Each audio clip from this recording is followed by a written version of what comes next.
I don't know. I wouldn't even hazard a guess. This conference will now be recorded.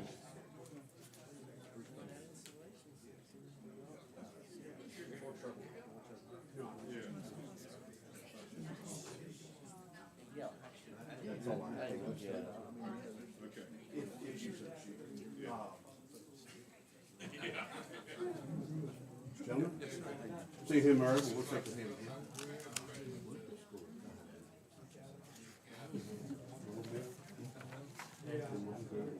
Right.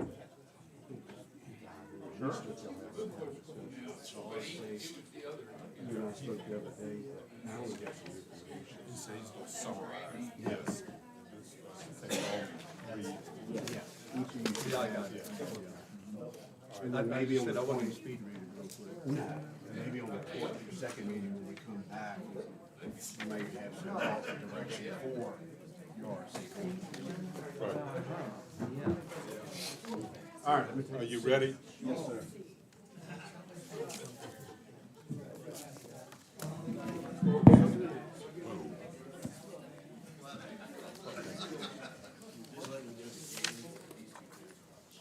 Okay, everybody ready? So I called this meeting of the Madison County Board of Supervisors to order. Good afternoon, everyone. Welcome. Please rise and let's begin with the Pledge of Allegiance, followed by a moment of silence. I pledge allegiance to the flag of the United States of America, to the republic for which it stands, one nation, under God, indivisible, with liberty and justice for all.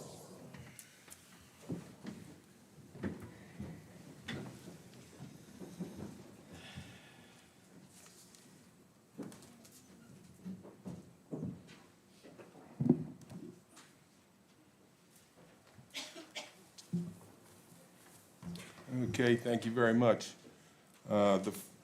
So let the record show that we do have a quorum.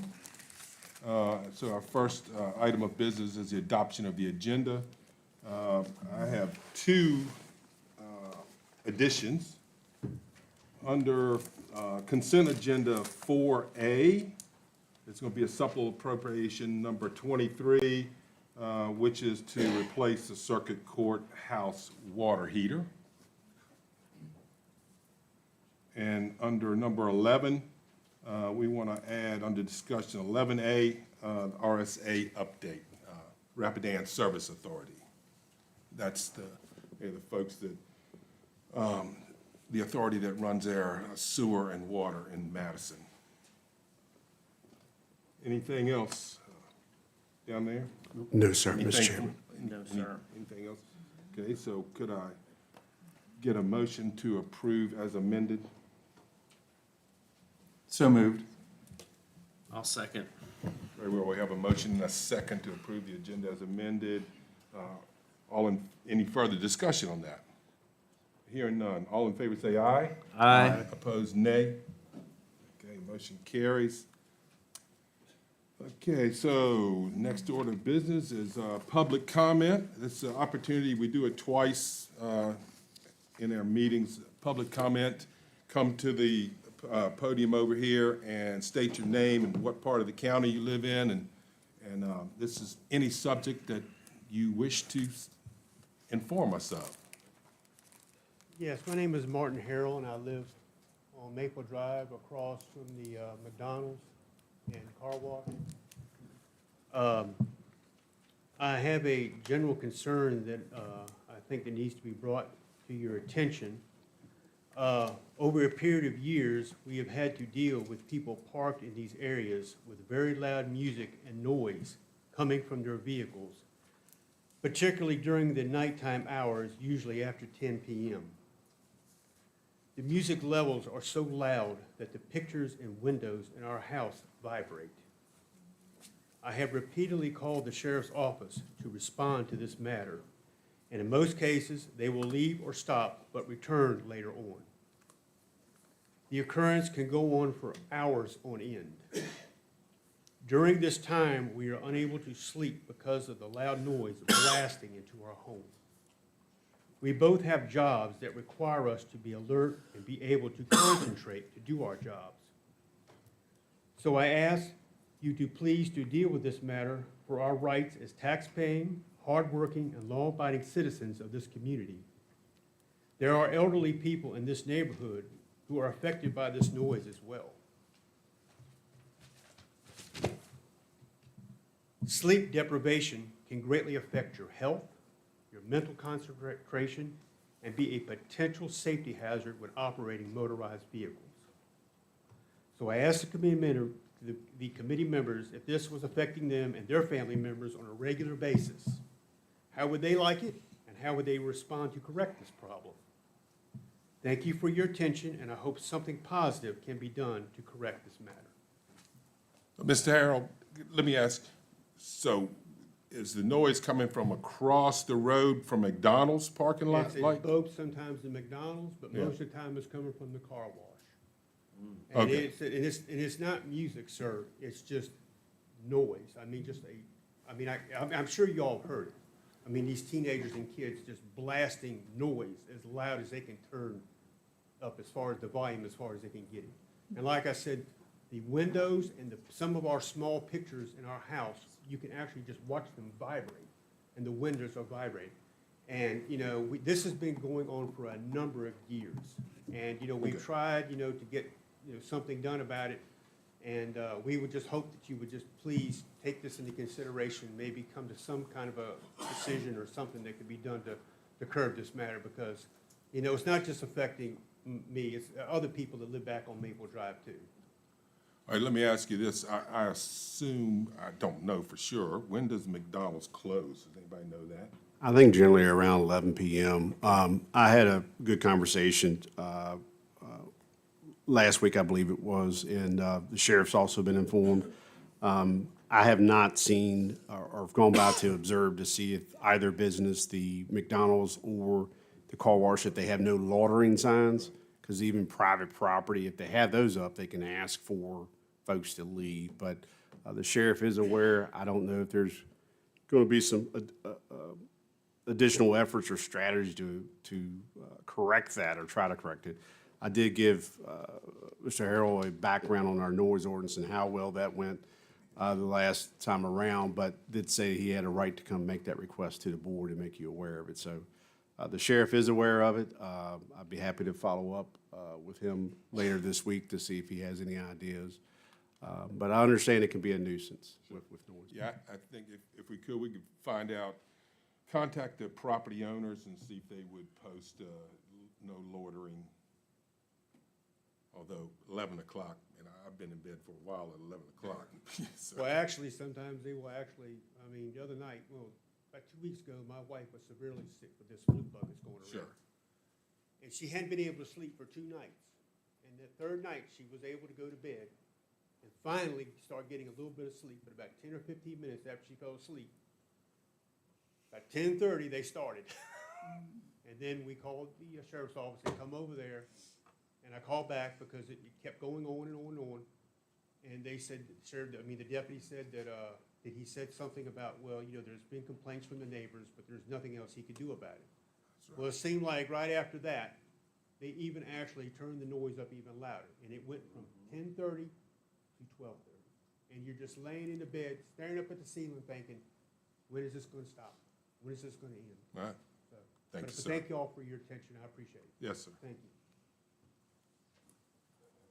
Other public comment?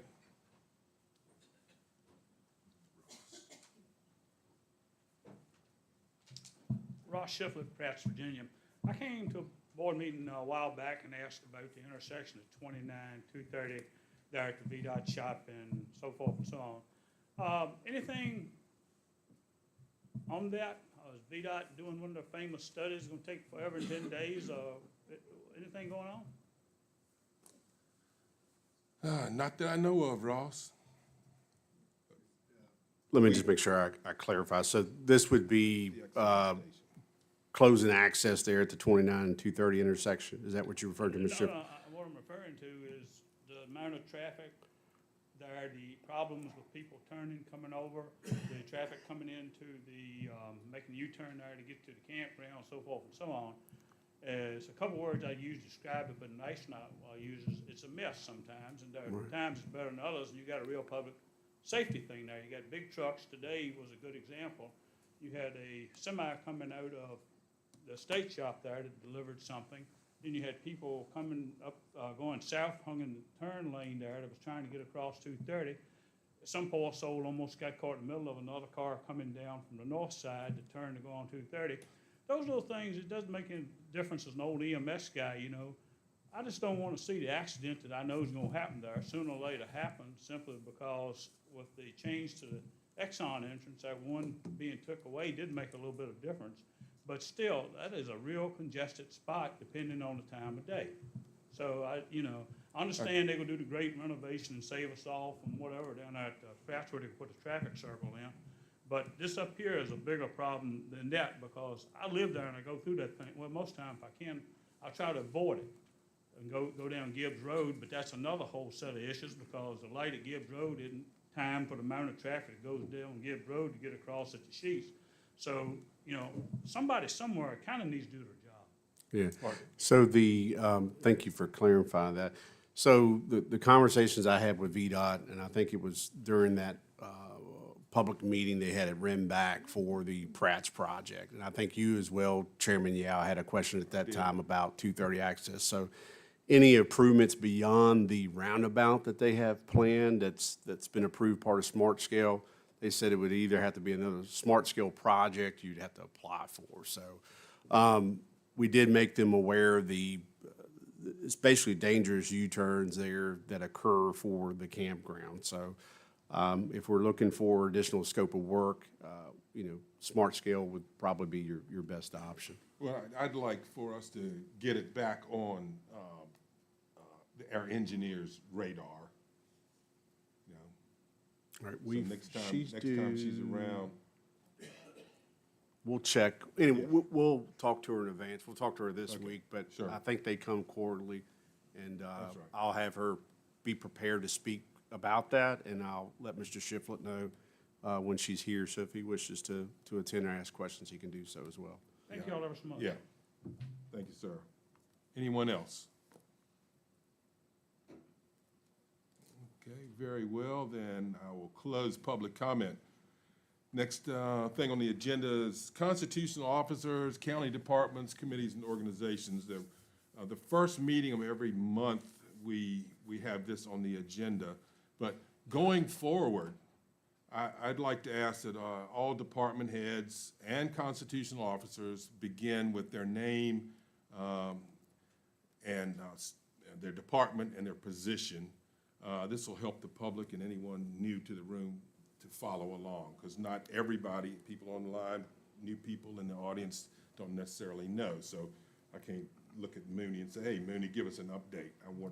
So if you would start with Mooney over here and pass the mic around, please, full name, department. And Mr. Chairman, as the microphone comes around, you don't normally have this certain committee give a report, but we do have the chairman of the Board of Equalization here today that will provide a report of their work that was done for the assessment hearings. Okay, very good. Good afternoon. Mooney Frazier, Facilities and Maintenance Department Manager. First of all, I want to congratulate everybody, the new board members, and tell you guys welcome. So on my report, I have the courthouse water heater, which I believe you guys are addressing that In the consent at a later agenda. time. But just to let you know, I can give you guys a little update of what I have for it right now. First of all, we're thinking about going with a tankless water heater. The tankless water heater is probably $10,000 cheaper than the one water heater we have in there. It's a 15-year warranty. If that water heater fails, they have a rebuild kit that you can order, and it's cheaper to rebuild a tankless water heater for under $1,000. And it's the whole complete system basically being rebuilt. It also gives us more floor space. It's okay, let me say this right. It's right under 200,000 BTUs, which is pretty good. The needs to be serviced every year. That's the only thing, service to clean it. I believe it has some buildup gets in it if you keep it clean every year, but we can put that on our service report and get that done. For the tank water heater, it's a 3-year warranty.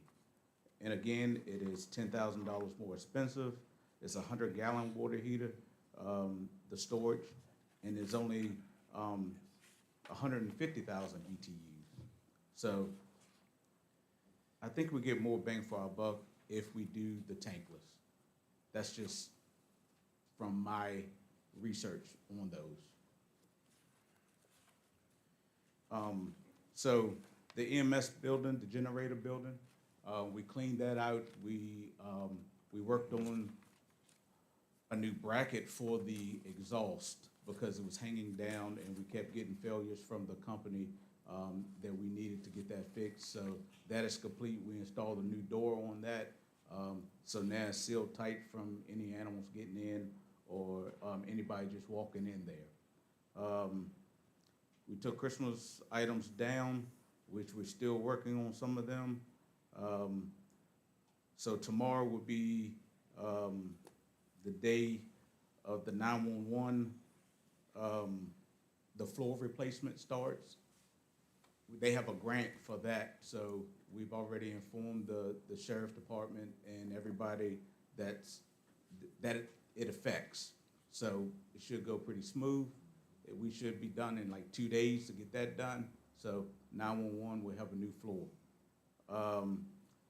Next, we're working also with the sheriff department with the surplus of vehicles that they have to get rid of those items as fast as we can, along with a few other items that we have that's been sitting around that we need to dispose of as well.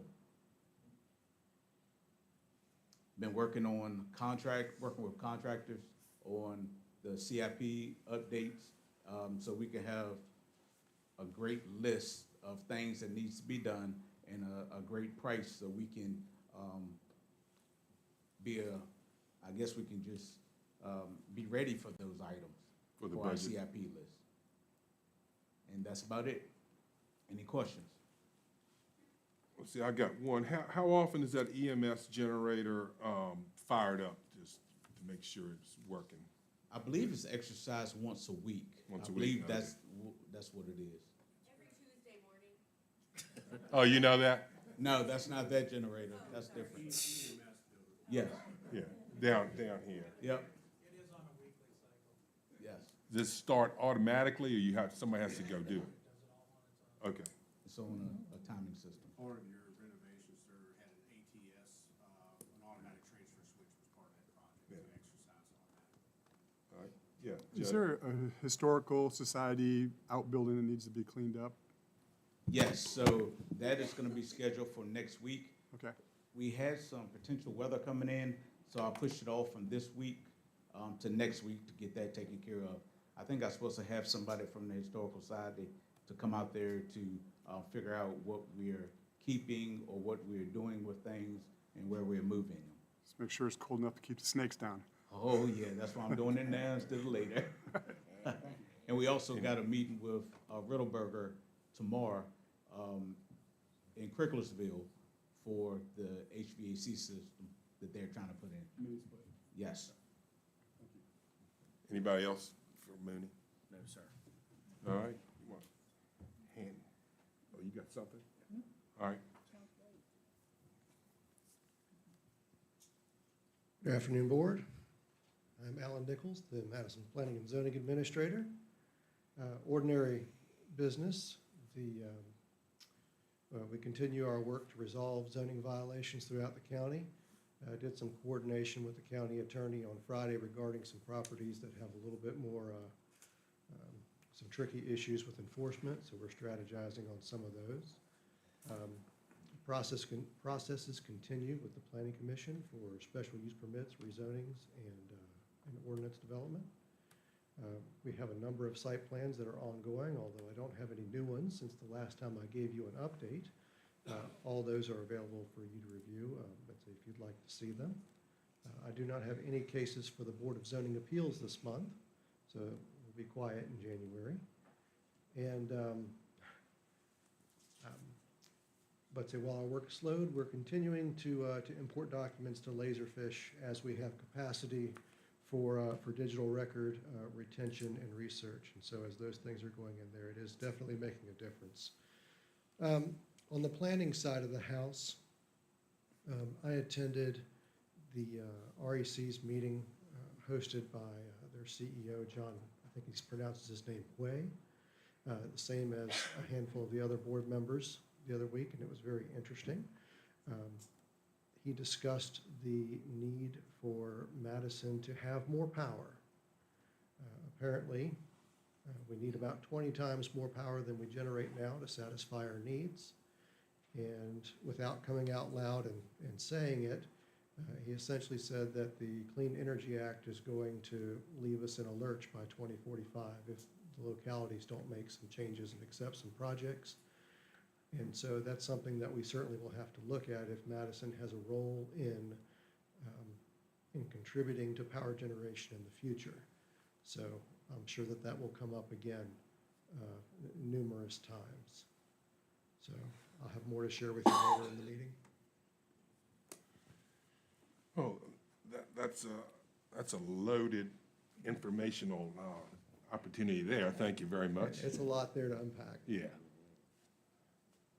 You up? Oh, anybody got any questions for Al? Okay. Good afternoon, Board. Jennifer Warren, Finance Director. Two things I did want to bring up this afternoon. First, on the audit for FY25, David Foley's team has completed everything. However, there was a new GASB 101 accounting standard that is dealing with compensated absences that took a lot of extra work for their consultants to go through. They did get the final report back on the compensated absence for GASB 101, so they can put that into the final report, but it delayed it about another 2 weeks because it has to go through quality assurance and all of that. So he's still planning to finalize the audit this week and next week. And then he, instead of reporting to the board in January, he's more than likely going to do the report at the beginning of February now because of the GASB 101 delay. So things are tracking. We did do a delay of audit completion notice. It's posted on the website. Per section 15.2 of the Code of Virginia. So that's on the audit. That's where we're at there. And then on the budget for FY26, we have updated the finance dashboard, which is up on the screen. There are still a few invoices we're waiting to receive for the month of December. One is the transfer station. Those are big invoices, so that one, I want to make sure that once we get that, we update the dashboard again. And I'll send the board a report, and after I get those invoices, I'll send you an actual report with all of the details of the numbers. But this is just the pie chart that we update. And the only thing I wanted to highlight this evening, until I get those other invoices and give you the final, is that on the revenue side, we're at 50% of our budget cycle. This is through December. And on the revenue side, we've collected 53.2% of our budget. So that's good. Last year it was 52.7 as of December 31st. So we're doing really good on the revenue side. And then on expenses across all departments, we're right at 50%, 49.2% of the budget spent on expenses. So, and when it comes to the schools and VPA and CSA, I will note that the schools transfer to their general fund is only at 47.2% instead of the 50%. So they've only needed the 47.2%, which is good. So we're tracking a little under in the school side as well, and CSA and VPA as well as, and our contingency fund balances at the very top are listed. So sorry to have you keep scrolling on that, but you just, at your leisure, take a look at the dashboard. I'll send you the final report once we get all the invoices, so you have a complete picture of the 50% point of the year. So, Okay. any questions? Thank you. Questions for Ms. Warren? There's no questions, well. but Yes. and supervisor-elects now, or supervisor, we didn't mention that. So what I'll do is I'll have Kim tomorrow send you the link, but that dashboard is on our webpage, as you see there, but we'll just email you a quick link, so if you want to shortcut it, it's there for you to look at any time. As they update the financials, the dashboard updates. Jennifer did a wonderful job putting that together, so. Yeah, it's a live dashboard, so it's always updated and the numbers change. Okay, thank you. Well, good afternoon, board and members of the public. I'm Jamie Wilkes. I'm the county building official and director of building and zoning. In our board packet, you've already heard from Alan, but that report is included in there as well for planning and zoning. We also have the erosion and sediment control monthly DEQ report, and our permits issued and inspection reports are in there for you as well. Just a reminder, plus we have a couple new board members, we're in the process of adopting a new building code statewide, and it'll be the 2024 code is how they reference it, because it's based off the model codes of 2024. Give you an update on the resident access. Once that's gone live, it's been maybe a couple months, and it seems to be working really good, you know. Almost no problems whatsoever. People are finding it fairly easy to do. And the permit techs in the office created like a little email with a instruction sheet on how to navigate it. And I think we've only had 2 calls on little glitches that they couldn't get through. So it's working great, and we are happy with it. Staff updates.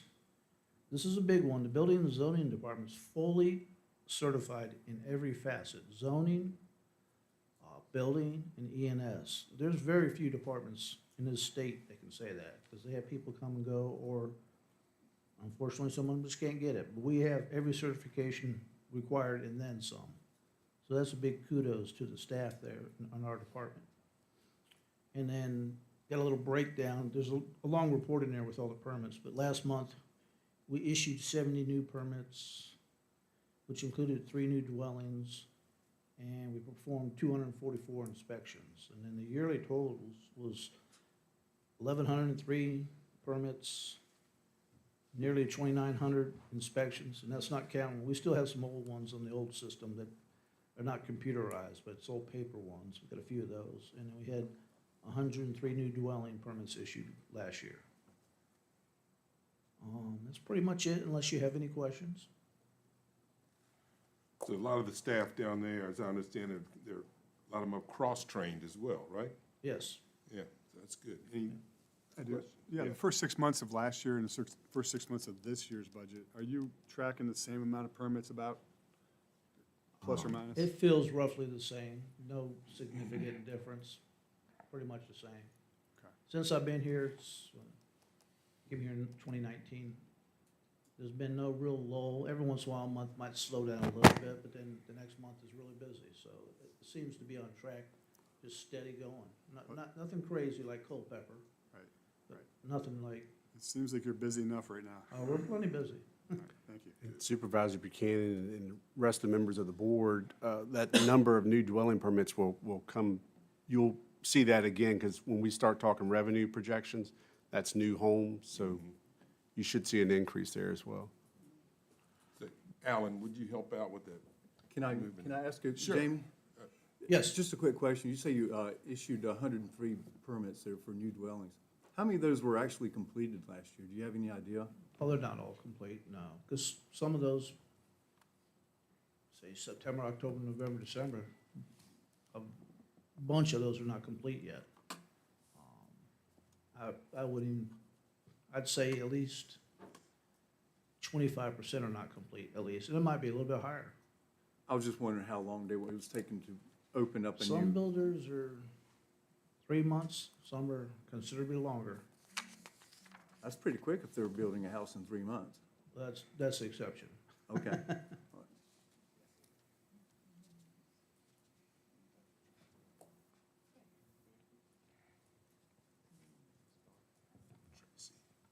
Hello, Tracy Gardner, Economic Development and Tourism Director. I also run the Visitor Center and as a volunteer, Vice President of the Chamber of Commerce. And this year, Mr. Chuck Jackson is the President of the Chamber of Commerce. And with new initiatives, just give Chuck a call with all your questions. But no, he does plan to do working on a farm tour and trying to get lead share groups going as well, so we appreciate that very much. And Happy New Year, and welcome Ms. Shorman and Mr. Snyder, and congratulations, Mr. Gow and Mr. Jewett as well. I've got the second page of my report is all the wine coalition, so I won't go into all of that. But since I sent over my report, I applied for the Arrivalist grant again, and that is a system through Virginia Tourism where they basically track cell phone data. And I did get the grant since last week, since I submitted this. It's about a $5,000 grant, so I'll be working with that a lot this year. I think everyone in the Virginia's Piedmont, which is our Go Virginia area for tourism directors, I think they all got the resolutions passed. We have 2 more meetings this month before our official application gets submitted before February to Virginia Tourism to take us out of Central Virginia and start a brand new one for Virginia Piedmont. We had a preliminary development review committee Tuesday, January 6th. I did go also to the rescheduled REC forum and John Hua. It took me years to get that one, Alan. And that was very enlightening. Also, we had our Economic Development Partner Zoom on Friday the 9th. And I'll be presenting in person to Virginia Economic Development Partnership for the state, their international team on January 15th, where I plan on pushing the Plow and Hearth building yet again, along with other areas we've got going. Part of that, too, for next year, we're waiting to hear, but we did speak to Helen Cawthon and Candace there about possibly doing more site development and see if they're going to give us any grants for that, which I forgot to mention earlier at our economic development meeting. The chamber did a poll among members. It's the easiest way to get enough businesses. We'll put them out for everyone. But regarding trainings they would like, so I have a call set up with the Central Virginia Small Business Development Center on the 27th, and the ones that won out that they want are social media, AI, which I heard they have a really good one on AI, website, record keeping, financials, and we are getting some older business owners an exit strategy. They've got a whole form on that one. We had content creators again in December. They stayed in town, had a great time. They did some great content, and I've got 4 more of those through May that I'm working on. All of our events can be found on madisonva.com. And since submitting last week, Nomad Nursing is coming to Madison. They'll be in the Pearl Building. They were the last winners of our Quad County Business Summit of $5,000 in 2024, and we were all very impressed with them. They're a staffing agency that connect facilities and those at home with highly skilled professionals while educating future healthcare providers. And I am not just saying this because the superintendent is here, but our Shenandoah National Park, the surrounding communities brochures, I brought a huge stack last time I was here, and there's only a couple left. So I'll be bringing more of those down. On the VA 250 front, I just talked to Lynn Graves this afternoon. We're going to be doing a lot more fireworks, and they're supposed to be bigger and brighter and better, so for our July 4th celebration. The new travel guide came out, and we'll be getting our boxes of those. But in it, we've got some earned media. On page 12, they've got bucket list items for outdoor enthusiasts. Number 1 is Old Rag. Where to eat's the farmhouse at Grays Mountain Lodge. Where to stay is Grays Mountain Lodge. So that all came from my ad from Blue Ridge Outdoors. So that was cool to see. We're also on, they've got the Wonders of the 4 Seasons, and they picked Old Rag for that as well, under 4 pictures for the whole state. And on page 78, we have our regular listings for the Visitor Center. Then we've got the Blue Ridge Heritage Memorial, the Mountain Museum, and the Historical Society. And our regular ad on page 79 that costs way too much money.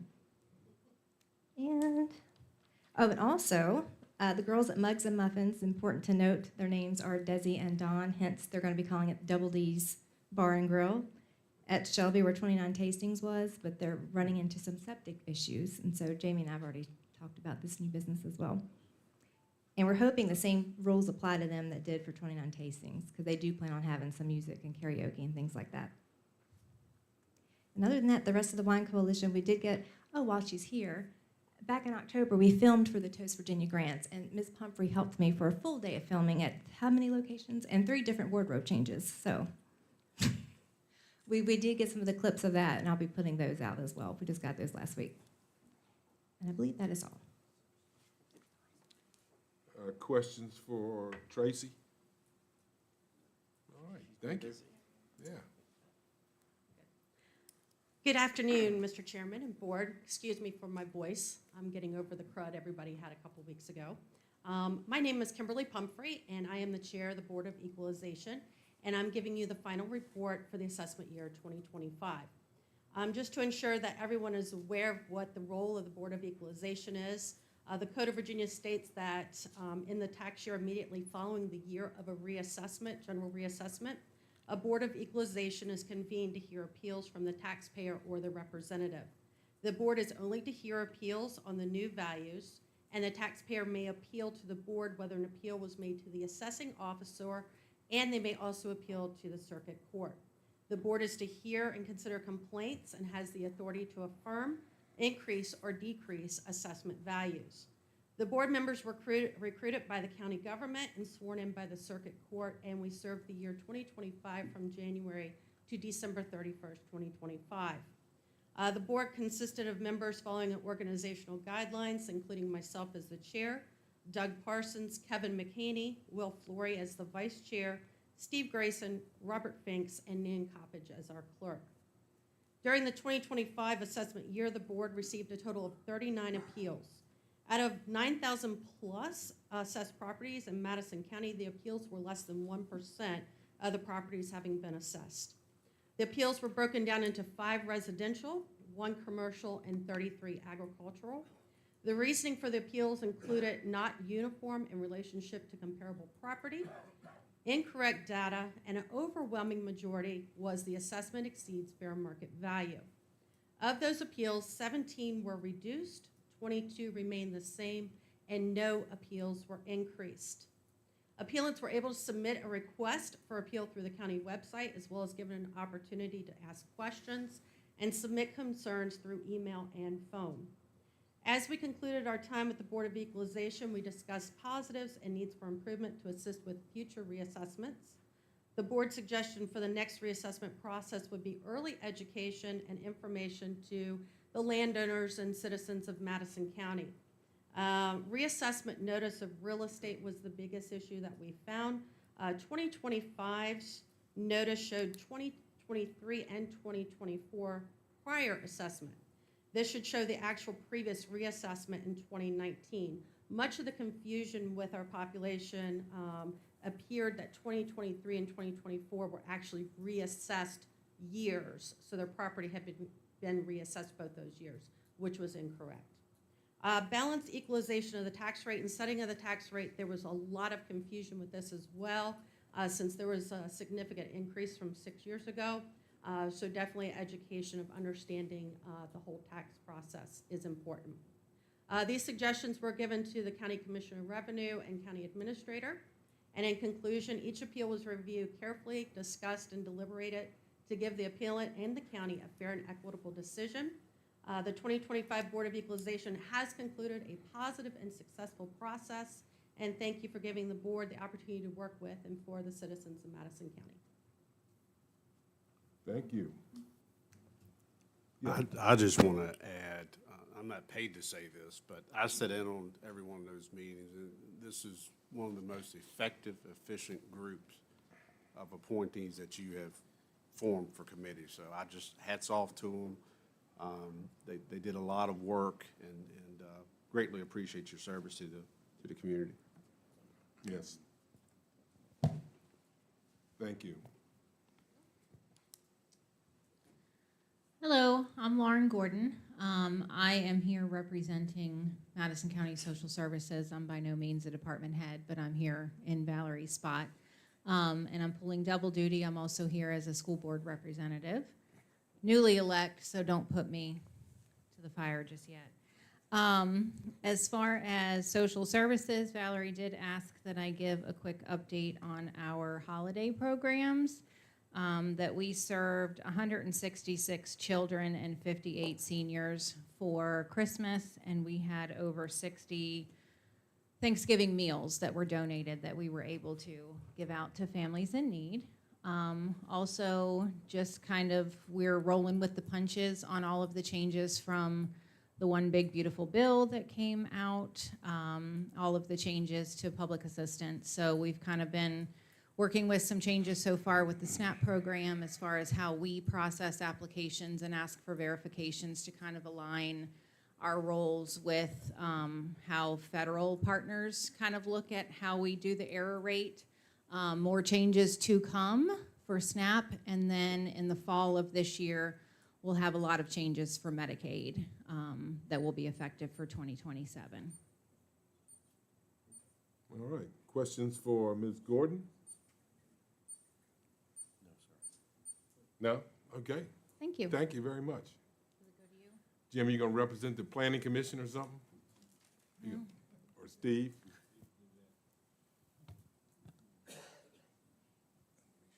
He can see the mic. All right, Steve Carpenter, Chairman of the Planning Commission. Basically, not very much going on right now, thankfully. We do have upcoming for our workshop next week, a couple of SUPs, one of which is an event venue application. We are continuing discussion on the what Mr. Nichols has provided as a draft on revised home occupation with the addition of rural services ordinances, and pretty much that's what's going on right now for us. Any questions? Thank you. Any questions for Mr. Carpenter? All right. Thanks, Alan.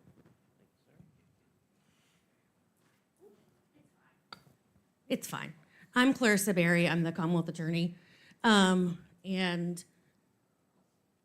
congratulations. I'm glad to have new faces and old faces once again.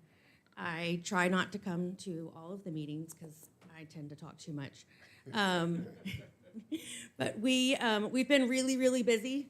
I don't know if you've seen the articles in the paper, but we've had two pretty significant cases wrap up here in the past month or so, and I could not be prouder of the hard work that Wade Gilbert in my office and Don Dela Cruz, along with the sheriff's office, put into those cases.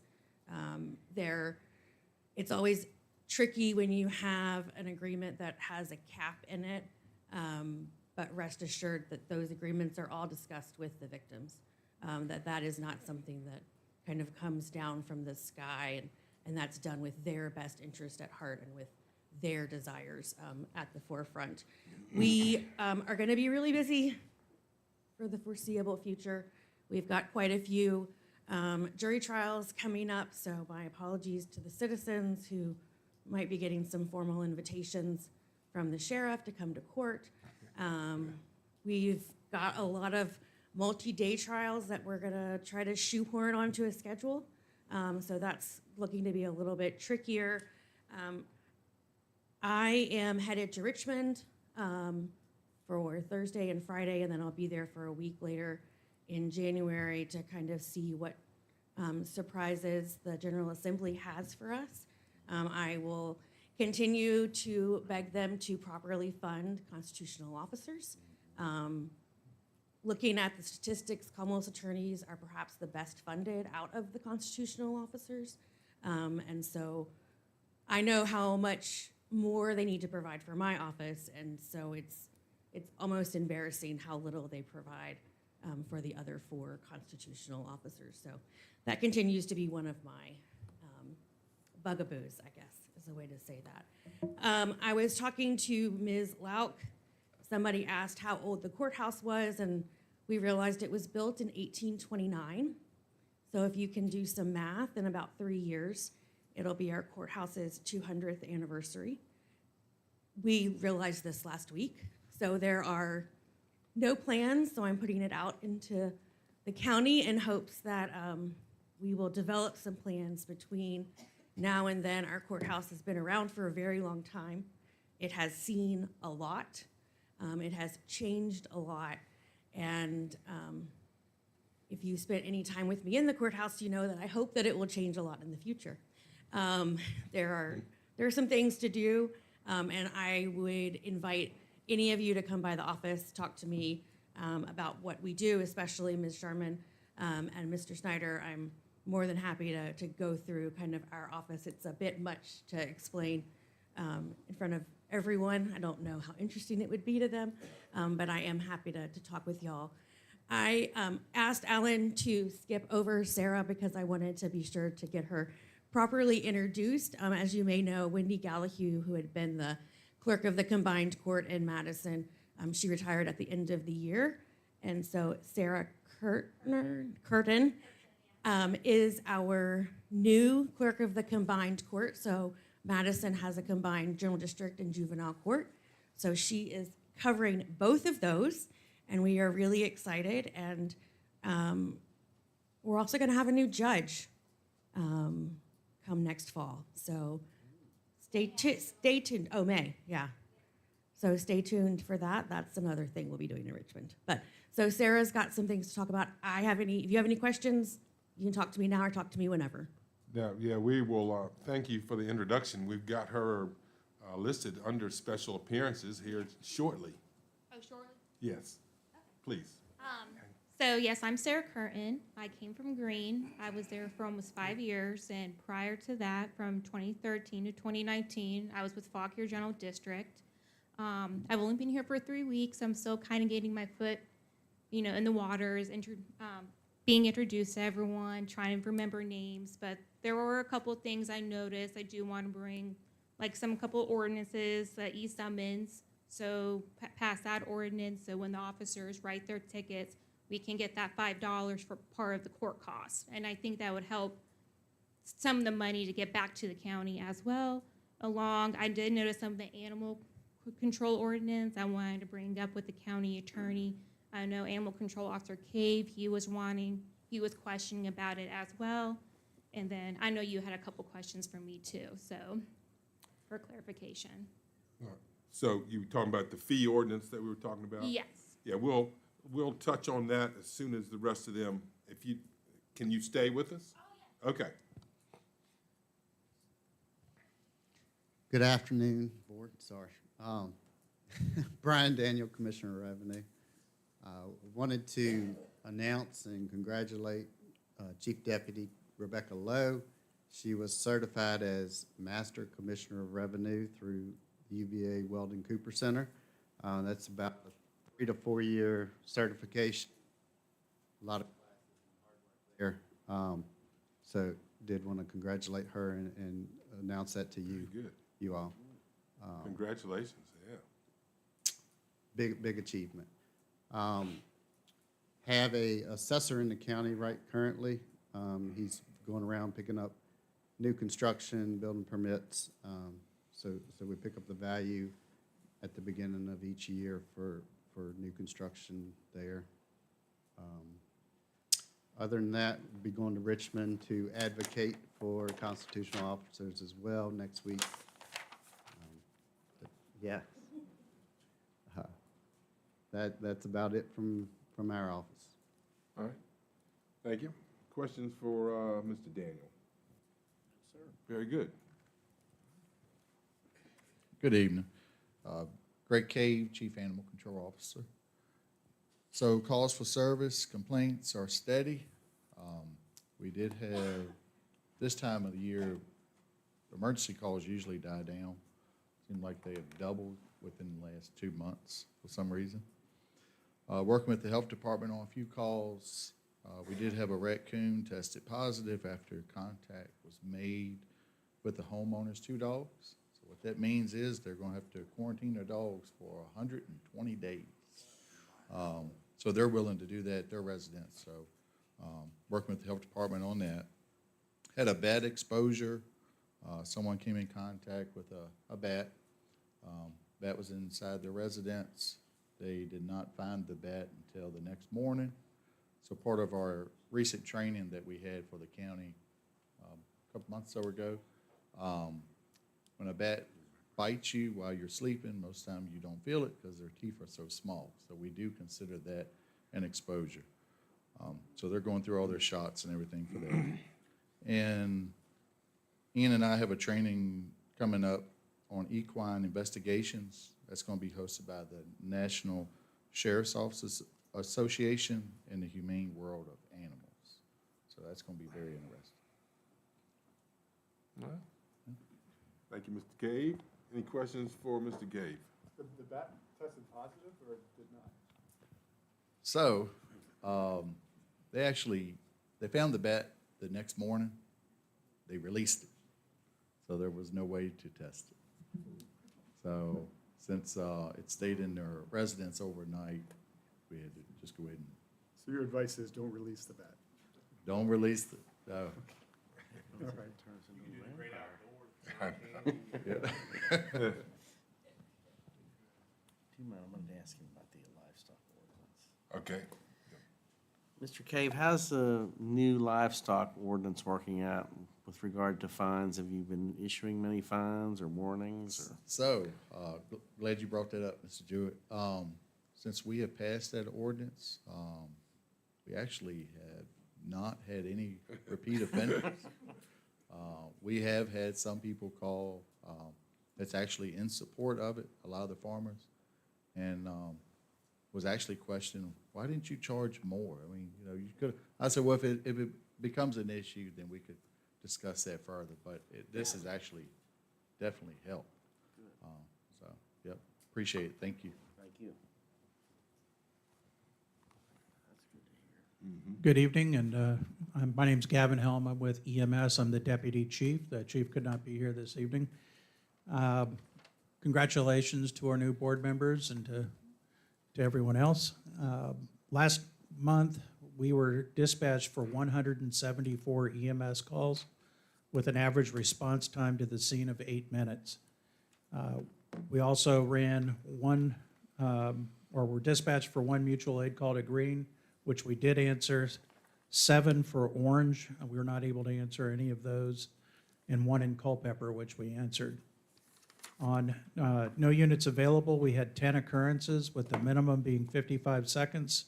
The longest one was 1 hour, 10 minutes, and 28 seconds for an average of 38 minutes and 34 seconds. And we had a total of 6 hours and 25 minutes for no units available. We are happy to say that we are now fully staffed, both part-time and full-time. So we have 3 or 4 people that we're getting through their release process, and we'll get them out on the street. One of our employees, Ashley Taylor, completed her paramedic certification.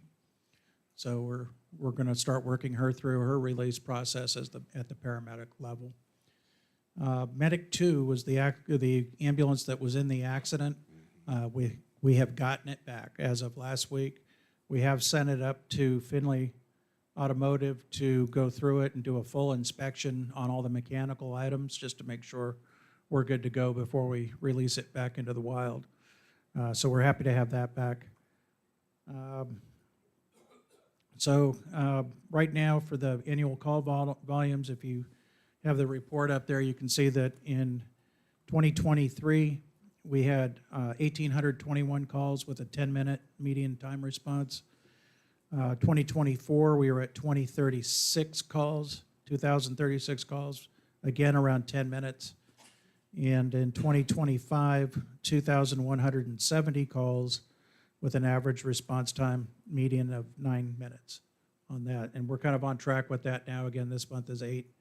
And I think we'll see it kind of stay around those numbers. And that's all I have for you, if you have any questions. All right. Thank you, sir. Questions? Just a quick comment. I mean, 8 minutes response time. I think the citizens should know what a great job that you guys are doing. I mean, our county's pretty big as far as agricultural sites and roads that are dirt roads and, not main roads, so 8 minutes is pretty darn good. Yeah, that's correct. If you're in the middle of Fredericksburg someplace, 3 and 5 minute response times are what we look at. What I worked out there anyways, what we were looking at. 8 minutes for this county is saying something, because you have to look at everything out towards Woodbury Forest, or Syria, or Graves Mill, Etlin. All those are 17 to 23 minute response times. So when citizens ask me, like, we'd like our taxes to go down, I'm like, well, what do you want us to get rid of, the EMS? Oh, no, not the EMS. They're doing, like, my grandmother was taken care of last week, or my uncle was, or whatever, and they did a great job. So then all of a sudden they're like, oh, taxes aren't so bad. Yeah, and we have a record number of people coming in and thanking us, thank you cards, bringing food, donating money. I mean, it's unheard of for a career agency, so we're very proud of that and the relationship we have with the county. Good job. Thank you. That's because you're a lawyer. All right, hang on, Gavin, we got. Yeah, Gavin, just a quick question. I now have the app Brian gave me is for the monitor the EMS calls. Yeah. And one of the things I noticed was, and I was going to ask you if this is fairly typical, the vast majority of the calls are for elderly folks. Yes. Is that fairly typical? Yeah, I mean, there's no secret. If you look at the demographics of our county, the average age is only going up. It's not reducing, and that is what's playing into the increased calls. Thankfully for community paramedicine, we've been able to intervene on a lot of those calls and reduce the numbers of responses that are required and bring basically more safety to those people. If you look for last month, we ran 19 falls and 44 sick person calls on that. A vast majority of those are going to be senior citizens on that. So. Okay, thank you. Yes, sir. I think I read that our county is 8 years older than the average age of the rest of Virginia. Probably. That sounds about right. I'd have to go back and look at the numbers again, but it's a reality of our county and the way we're made up. You got a county of 14,000 people, and the majority of them are older. I think over than 60, I think was the line that I heard. So. Mr. Chairman. I see your call volume was up and your response time was down. Do you have more staff that's taking care of that? Is that why? No, it's a random number generator when it really comes down to it. It just depends on how many calls that we have that are at the at the longer distances versus around town or within 5 minutes of our station. That can change. It is going down though, and I think our people are doing a much better job now that we're in the new building, reducing what's called the shoot time.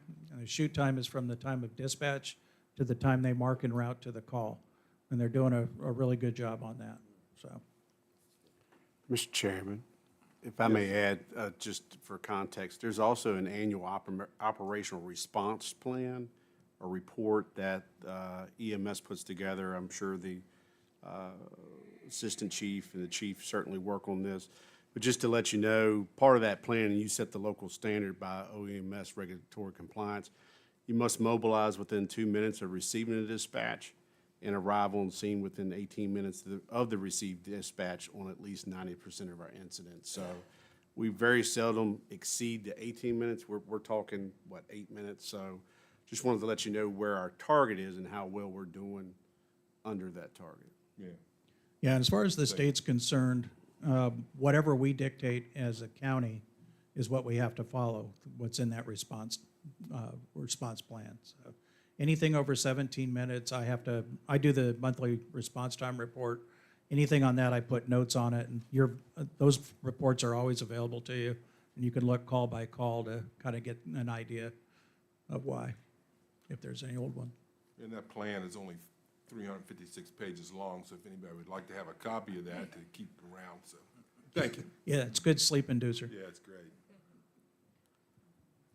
Good evening. My name is Tilly Strothers. I'm the Human Resource Manager. We had 6 new hires start in January. Have already onboarded 3, and we'll have 3 that's going to start later on this month.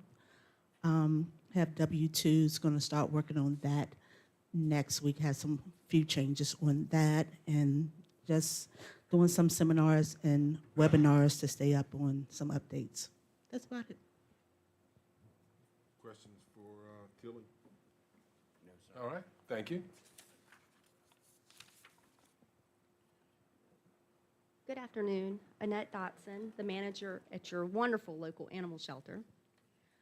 In December, Melissa and I had our rabies titers checked to make sure we still have the neutralizing antibodies in our system. We're still waiting for the results to come back from the health department.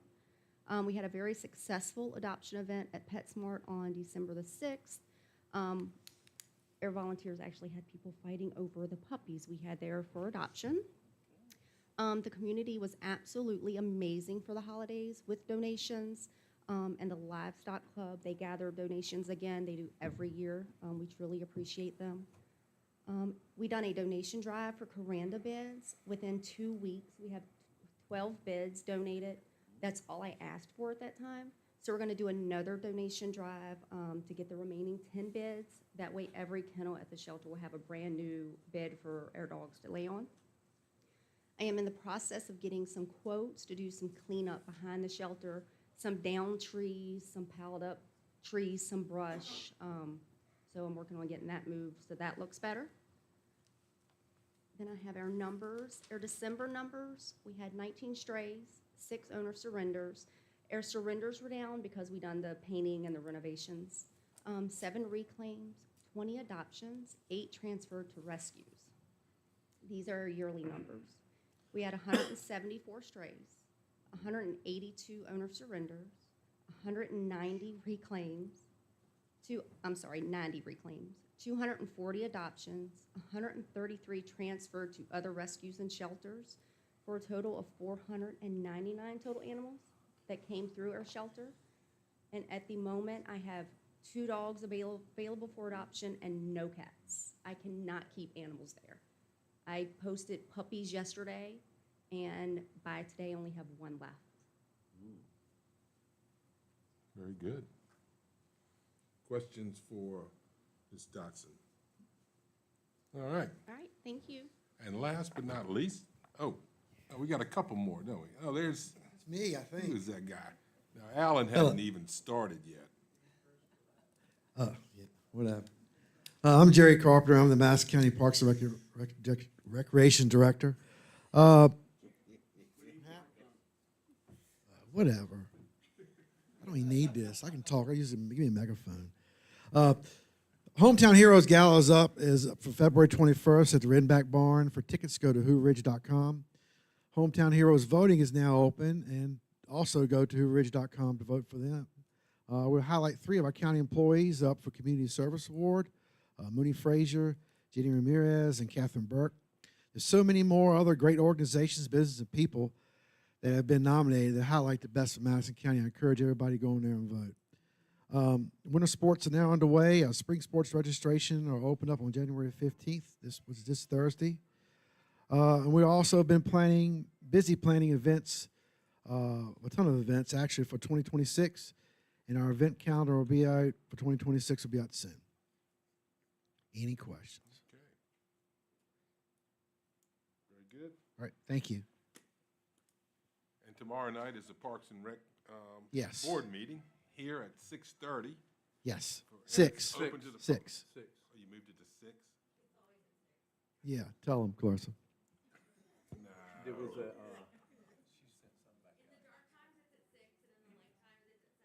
Huh. Well, no wonder I missed half of this stuff. Okay, thank you. Thank you. Okay.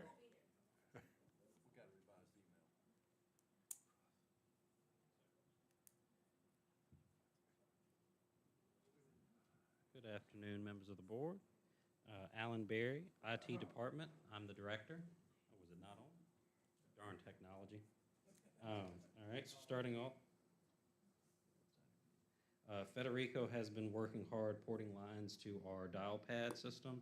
This is basically taking the plain old telephone service lines that we have and moving them to a digital format. POTS is becoming prohibitively expensive. The providers do not want to support it anymore, so they're jacking up the prices to make us go away from it. We are doing our best to get away from it as fast as possible so we don't have to pay those prices. Last December, we experienced a Christmas miracle. Our processors for the servers arrived, thank God. We then noticed on our warranty with Dell that we have to have a Dell service technician install the processors, so we are currently in the process of getting one of them to come here and install the processors for us. I have been hard at work doing the Tyler ERP module updates. From every first of the month weekend, I will be doing updates to the Tyler module. Some of these were, I believe, 5+ years out of date. So every month on the first weekend, I will be keeping all of them up to date. So hopefully we will minimize our Tyler disruptions because they are semi-frequent. Projects that we are currently working on or throughout the future, we are acquiring quotes for end-of-life hardware throughout the county. I have some funds from FY25 capital that was carried over. I'll be using those for the immediate. We have some access points and some switches that are in dire need of replacement. Those will be first on the list, followed by everything else. We will be restarting the Laserfish project, which unfortunately stalled due to our current existing server infrastructure not having the space for it. We now have that space, and our servers, the new ones, are slowly coming online. And I'm also going to be proceeding with an e-cycle vendor quote that we received after our transition to T-Mobile for all of our cellular devices. That quote is attached to my report, so we'll be getting around $3,000 back for our old devices. And the last bit of news I have for y'all is something I received around last week. It's bad news bears news, unfortunately. Mr. Jewett, you may be aware of this. The company that bought VMware, which is the virtualization software that we use for all of our servers, Broadcom, they do not like small instances of their software, so they are jacking up the prices is a too nice way of putting it. It will be prohibitively expensive very, very soon for us. So I'm talking with our managed service provider. We will probably need to migrate to Microsoft Hyper-V. We will try to get that done as soon as possible because the prices that they showed me were egregious, and we really don't want to have to sink that much money into VMware. When I get that quote, I will present that to y'all as soon as possible. We probably want to jump on that as soon as we get it. Because if VMware Broadcom starts charging us, it's going to hurt, and it's going to hurt a lot. So I can answer any questions y'all have. Our ticket numbers are there. Alan, we have a current Microsoft Enterprise agreement, correct? Yes, sir. And the Hyper-V is not included in that? That's extra? No, sir. It is separate. Okay. Anything else for Alan? Okay, very well. Did we miss anyone? All right, thank you all. The next thing on the agenda is the consent agenda. We need to pull the minutes from 12/23 because Mr. Snyder and Ms. Sharman were not on the board then, so they need to abstain from that vote. So let's do that first. So could I get a motion to approve the minutes of 12/23/25? So moved, Mr. Chairman. Second. Very well, we have a motion and a second. Any further discussion on that? All in favor say aye. Aye. And opposed, nay. And we have 2 abstentions. Do we need to abstain? Yeah, please, just y'all abstain. Mr. Chairman, I abstain. Okay. All right. Now, the remainder of the consent agenda, we have 3 supplementals. Supplemental appropriation number 21 is the use of fund balance opioid funds. So the county has received money from the opioid settlement, and so this is the use of those funds. T-Gems contribution for the EMS medical supplies. They made about $7,000, or what is it, $76.91 contribution to us. And I think, Gavin, that's for our drug vending machine or a drug inventory? I don't think it's attached to anything specifically. I think it was as they were closing out their balances as T-Gems. Okay. Goes over to the new agency. Okay. That was money that they had to return to the counties. Okay, good. And then the last but not least, you heard Mr. Frazier talk about the Circuit Court House circuit court water heater. And when I saw that price yesterday, I guess it was, of course, I'm glad I was sitting down. But I've talked to Mr. Gordon, Mr. Weekly, and Mr. Frazier, and they've all, done a good job vetting that. I didn't talk to you, Ms. Warren, so. But I just can't believe something like this costs that much. But it is in fact the way to go with the tankless water heater. So that's supplemental appropriation number 23. I thank you all for your effort on that. It's such a quick, because talking to Mooney earlier today, this needs to be done very quickly to avoid any damage to the courthouse ceiling. Yeah, that all would flow down to your Right. combined court, which we had a repair recently Right. with And there are no spittoons in the courthouse anymore to catch any of that. So could I get a motion to approve the remainder of the consent agenda as presented? Yeah, anybody, any questions? I'm sorry. I just done a little math before. Yeah. And I was just, I was kind of sitting down as well when I saw that $14,000 for that water heater. Not Yeah. water heater, but tankless water heater. Very well. Could we get a motion to approve the consent agenda, the remaining, the supplemental appropriation part of the consent agenda? Mr. Chairman, I move that we approve the residual consent agenda consisting of the supplemental appropriation items. Second.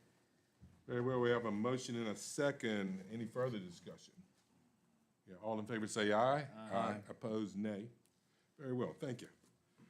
Okay, under special appearances, we have Ms. Sarah Curtin, who has been introduced by Clarissa Berry. She's going to talk to us about, fee ordinance recommendation? Well, That's all right, come on Please. over to the podium. Mr. Chairman, one additional item, because we were trying to track down, you may recall, we pulled one supplemental that had to do with court-appointed services. Right. So I've asked Ms. Curtin to be able to speak to that as well. So that'll be an additional item. Okay. So I'm not sure why Wendy didn't have a part of the budget. So when deputies write like a reckless driving ticket or anything that's jailable, and if they put their local code on there and we assess a court-appointed fee, the county has to pay it, not the state, and the state will reject it. So I wanted to put that part of the budget so the attorneys would get paid and we weren't running into issues. And So that's been that way all along? I'm assuming so. So those charges have gone through our budget somewhere then, And huh? that's where I was confused from, so that's why I wanted to get a little bit of clarification of how these attorneys were getting paid when it wasn't part of part of my budget, at least. Do you have any idea of what an annual, see, we had a supplemental on the agenda for $1,200, which I don't know how long, what that covered, whether it was last week, last year, or what. Have you got any idea how much that would be on an annual basis? I mean, I guess it has to do with how many tickets you write. Court-appointed, they get paid $120. Yeah.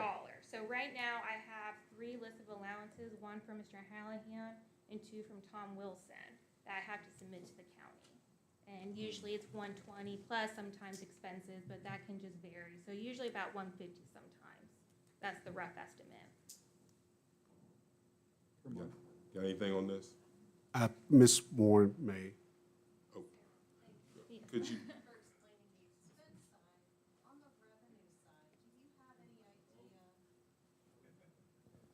I talked to Ms. Murray, our treasurer, and on the revenue side, we are getting revenue from the state for court-appointed attorney fees. I assume that's to offset the expense. Is that not correct? I'm not too sure. So OES from Supreme Court is coming next Wednesday, and we're going to have a meeting, and some of them, they do the finances. So if you just send that to me in an email, I'll get some clarification exactly what's going on, so we're all on the same page here. Perfect. So, And we'll bring the supplemental back after that yeah, then. perfect. Okay, thank Okay. you. Thanks. So the other item What was is the the, other item? is the e-summons, and I appreciate Ms. Curtin's experience, because sometimes we don't always have ordinances that are similar. So, I did not see a current ordinance that would allow the county to assess that fee. I did ask Ms. Curtin to see if there was an available ordinance of another jurisdiction. She sent Greene County. So if the Board of Supervisors would like to charge that fee, I think I heard it was a $5 fee for every e-summons. Correct. Part of the court cost. There would be a ordinance involved, so, Mr. Chairman, if it pleases you and the board, I can email out to the county attorney and the Board of Supervisors that what Greene County's ordinance looks like, and maybe you want to bring that back as old business to see if you want to, because any ordinance, you would have to have a public hearing to Right. do so. And then the fee would ultimately be set when we set all the rest of the fees? That fee may be, I'll have to look into that. That fee may be a little different assessment versus your normal administration fee, so. Proceed like that? Yeah. All right. Yeah, so essentially it becomes part of the court cost. Mhm. And then the first of the month, when we do our first of the month report and we write a check to the county and circuit court, I'm pretty positive that goes to the treasurer's office. So, and after that, I don't know how they would disperse that. So that would cover the machines that the deputies are using. Okay. All I know right. they're not cheap either, so. Thank you. I just want to thank you again and welcome to Madison Yeah. County. We've got a new one in the court. We've got a new deputy Commonwealth attorney, so. Yes. Thank you very much. Thank you. And Sarah, I just want to say thank you for all your help as well. Oh, you're very welcome. Over here. You're Thank very you. welcome. I'm here. I'm happy to be here and help answer any questions. And we'll send you that email for clarity, and we can work on that. All right. Thank you. Thank you so much. Thank you. Okay, next on the agenda is Mike Fisher. He's the commander of American Legion Post 157. We got a lot of stuff going on up there. What's happening, Mike? Thank you for your introduction. I am Mike Fisher. I live in Virginia. I've lived there most of my life, if I wasn't in the service. There isn't much going on in but there is a lot going on at the American Legion. I'm here tonight to thank you for waiving the dump fee, tipping fees. The last board waived those and all permits involved in phase one. I just want to go over a little bit what the Madison American Legion does. The Madison American Legion is here to serve veterans. When you Google the number of veterans in Madison County, it's 744, which is a pretty staggering amount, and they are, as you've discussed before, pretty much the old persuasion. We have 138 members at our post, and we are committed to mentoring youth and sponsorship for wholesome programs in our community. We gave out a lot of stuff to veterans at the nursing home during Christmas. We have a ladies auxiliary program that is very active now. The Sons of the Legion is also represented there at the post. And we are the Legion Riders. We hope to have a new breakfast. The breakfast will start up around the 22nd or the fourth Saturday in April is our goal. So hope we bring back the catfish supper also. So during our first renovation phase, we requested from the Walton Trust and got $306,000 granted to us. We rebuilt 1947 restrooms, facilities, including 2 showers. So we had emergency that building could be not only the post, it could help this community fire, flood. That was what we were looking at. We renovated the kitchens, and the kitchens are still in process, and we'll still have a lot to do that. But our goal for the kitchens, the bathrooms are finished, is to be through by 1 April. We now have additional $241,907 from the Walton Trust. Now, Mr. Yal, if you wanna talk about sticker shock, start putting in kitchen dishwashing, we had to buy 2 of those, I don't know, those water heaters should be able to do more than heat hot water at that cost. But we had to put in 2, and I think ours were bigger. So, that has slowed us down some. That's also sucked up a lot of money. So we requested $39,907 for that, and we got it. We also are gonna demolish and replace the whole floor for $50,000. And during phase 1, we realized how terrible the electrical system in that building was. Your inspector pointed that out many times. Anyway, it's been a great help. We requested $86,000 for that to be done, the total electrical upgrade of our building, which is being done as we speak. Lastly, we're gonna build an office addition off the main hall and repurpose the existing office, in which that's gonna turn it into an entertainment area with a cost of $66,000. We also received $65,000 from the rescue squad, which we have additional things that we're gonna do with that money. So, again, we're very grateful for the waiving of the tipping fees and the permits, but we would like you to do it again and continue to do it during phase 2. Hope to invite you guys out for a tour soon. Just the new bathrooms is breathtaking compared to the old ones. When the roller rink leaves, we hope to renovate that area. Not sure what we're gonna do with that yet. Thank you for today, and any questions? Questions for Mr. Fisher? I just had one, Mr. Chairman. Is there a certain time frame? I know you and I spoke, Mr. Fisher, and I advise, give yourself wiggle room. So is there a certain sunset date on the waiver? Usually we'll make the scale house attendant aware as well as building official. What's your kind of completion? If we're not through with this phase by 1 August, I think I'll lose my mind. So do you feel comfortable August 1st, or? With the money with the phase that we have, if we do something else, then I'll probably come back and do this again, or the new commander will. But anyway, I think 1 August, we should be through with what I just talked about, yes. Okay, if you feel comfortable with that, because if you're making requests tonight, we can go to September or whatever the board does. I just want you, okay.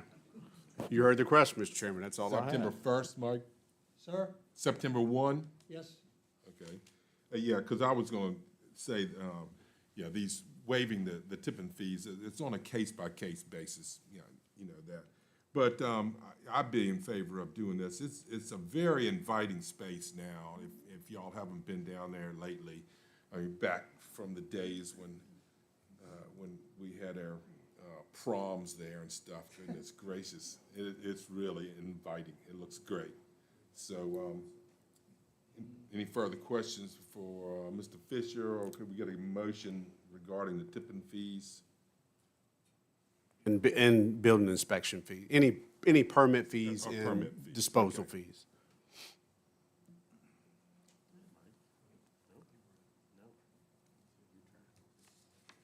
Mr. Chairman, I'll make a motion that we waive the tipping fees and we start over. Associated fees regarding the Legion Hall. Very well. We have a motion? Second, all right. Any further discussion? Hearing none, all in favor say aye. Aye. Opposed, nay. Motion carries. Thank you, sir. Thank you. We look forward to the next breakfast. And the catfish. All right, next up, we have our Shenandoah National Parks new superintendent is with us tonight. Mr. Bruce Bowman is going to introduce him. Introduce Superintendent Stakely, and we'll hear a few words from him. Yeah, it's So, my Mr. pleasure to Bowman? welcome Superintendent Stakely to the Madison County, to the He's brand new in the Shenandoah National Park. Been there about a year, January of '25. He comes to us from Fort Sumter, Fort Moultrie, down in Charleston, South Carolina. And he's also in charge of Cedar Creek and Bell Grove National Historic Parks. So he's got a lot of territory to cover. I'm going to read a list of where he has been. Congreve National Park, Jean Lafette, is that how you say it? National Historic Park. New Orleans Jazz National Historic Park, Mammoth Cave in Kentucky, and Kennesaw Mountain National Battlefield. And he got his master's degree at Louisiana State University in landscape architecture. So that tells me he's a good old Southern boy. Y'all probably agree. So we're glad to have him up there. He lives with his family in Harrisonburg. And what I'm finding out, we've been to a couple of Blue Ridge Committee meetings with him, and he is just really user-friendly and has a real strong commitment for local community involvement. So I would like to turn that over to Superintendent Stakely, and he'll tell you all about the state of the park. Thank you. Welcome. Thank you, Bruce. I appreciate that. He says I'm the new superintendent. I don't feel very new after being here a year, and I'm sorry it's taken me this long to get over to Madison County. I've been trying to make the rounds around to all of the municipalities and counties and cities that are working with us as partners, and we've sent out staff to several of those as well. But I'm glad to be here tonight to talk to you a little bit about what's going on in the park. First off, I just want to say I really appreciate the partnership that you guys here in Madison have shown the park over the years. I know there's a long history with Shenandoah here and the support you give just as great park partners, but also with us on the ground. So your emergency services crews, support us when we have incidents in the park. We certainly appreciate that. We couldn't do that work without partners like you all. The tourism folks, definitely trying to get folks engaged in coming to see the beautiful Shenandoah mountains and valleys and everything all around here. So we really appreciate that partnership. And I want to make sure in my time here at the park that we continue to engage with our partners and make sure that we're doing what you need us to do and that we're working collaboratively across political lines to make sure that we're all on the same page with promoting this great part of the state. I won't take too much of your time. I'll just give you a few updates on what's going on in the park. It's been an exceptional year, as you can imagine, if you've been following the news with what's been going on with us in the federal side. That being said, we had a pretty successful year wrapping up around Thanksgiving when our last of the concessions operations shut down in the park. That's kind of our season ending. We had pretty good numbers over the year, although we were down a little bit, down about 7% in visitation for the year. That was to be expected with the economy. There were some things going on that contributed to that. Also for us, in particular, last January and February and this December, we had more extreme weather than we had had in the past few years that caused us to close down Skyline Drive more often. So when that happens, obviously we lose revenue, we lose visitation. So that's kind of where we are with that. The government shutdown that we had back in October really kind of threw us for a loop as far as financially. We lost about $2 million in revenue during that time in October, and we were shut down because that's the biggest season for us, obviously. So that impacts some of the projects we're able to do moving forward. Those fee dollars go directly to park-based projects, from resource management projects to facilities, working on buildings and structures. So we're reevaluating right now where we are with some of those projects. We'll say that we have in process about 75 to 80 ongoing projects that we're still trying to move forward with, some of funding from previous years, but also funding that we're anticipating for this coming year. A couple of those you might be interested in from Madison County in particular. Over at Old Rag, we have a project to upgrade the upper parking lot, to pave that area to make it more user-friendly. We're going to add a new building at the fee collection station that's a little bit bigger and better for our staff, and add some additional restrooms as well in that for visitors. We worked last summer and fall with VDOT to improve signage along the highways to direct people to Old Rag, to kind of get them in a better pattern for getting over there. And we've worked pretty effectively with the neighbors over there in trying to reduce some of the traffic situations we have. So we'll continue to make improvements over there. We're also looking down at White Oak to make some improvements in that area. We're in early negotiations with potentially looking at getting some leased land for additional parking there for folks, looking at potentially getting Wi-Fi service down there for online passes that we have in place, that type of thing. Another project you might be interested in hearing about is our commercial services prospectus for operation of the hotels and campgrounds. Currently, that's run by Delaware North. You might know we put out a new prospectus right before I came on board last year that got almost to the end of the process, and then we had to shut it down and reevaluate with the new administration. We had some other requirements that came in. We re-announced that prospectus back in the spring. It's been through the whole process. We're ready to announce a new concessioner probably around March. That'll come out from after the final reviews from the department solicitors. So look for that announcement in March of who will be operating in those facilities for the next 10 years. That's a 10-year contract on that. And the new contract, like I mentioned, will include the campgrounds, which has not been done in the past. Currently, we run the campgrounds, the Park Service, but under the new concessions contract, the concession will have operation of all of the campgrounds, all of the waysides, the hotel rooms, Skyland, and Big Meadows. So we're excited to get that kind of out the door and underway for this fiscal year. Another thing you might have heard about in the county next door, the First Energy and Rappahannock Electric Cooperative will be doing work on that power line that goes across the park on Highway 211. We've been in negotiations and consultation with them over the last year. Probably you won't see any construction on that for another year. We're still in the early planning phases. They have right-of-ways in that area that have been there in place since before the park was established. So the Park Service has kind of limited capacity in what we can do, but we are working with them on the amount of clearing they're going to have to do within their right-of-way, what they can access, how they can get on park property, what the heights of the poles are going to be. So we continue to work with them as they develop that project.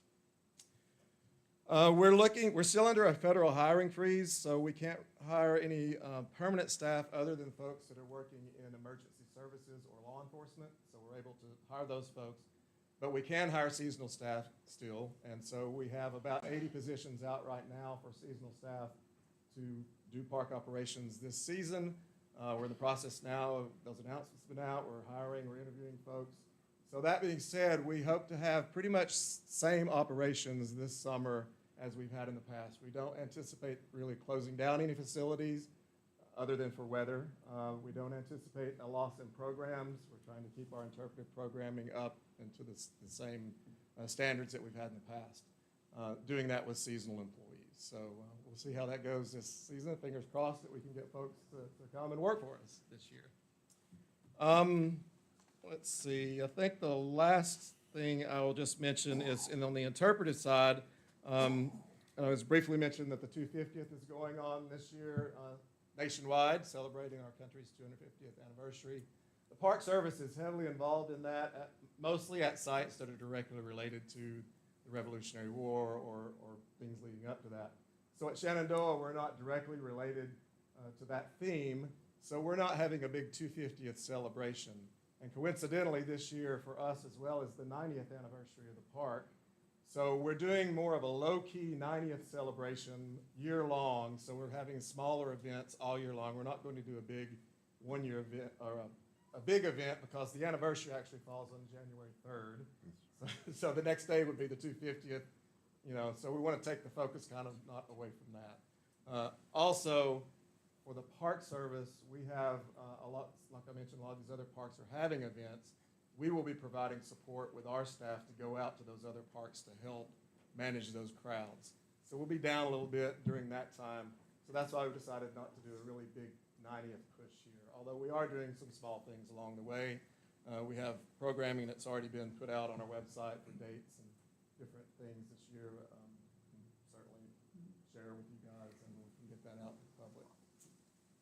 And I think I'll stop there, and if there's any questions, I'll take too much of your time. Yeah, thank you so much for the update. Quick question on, just so the public knows, there's no cash accepted at at the centers that when you come into the park, right? So it's just credit card? That's correct. We went to cashless operations back last summer. Yeah.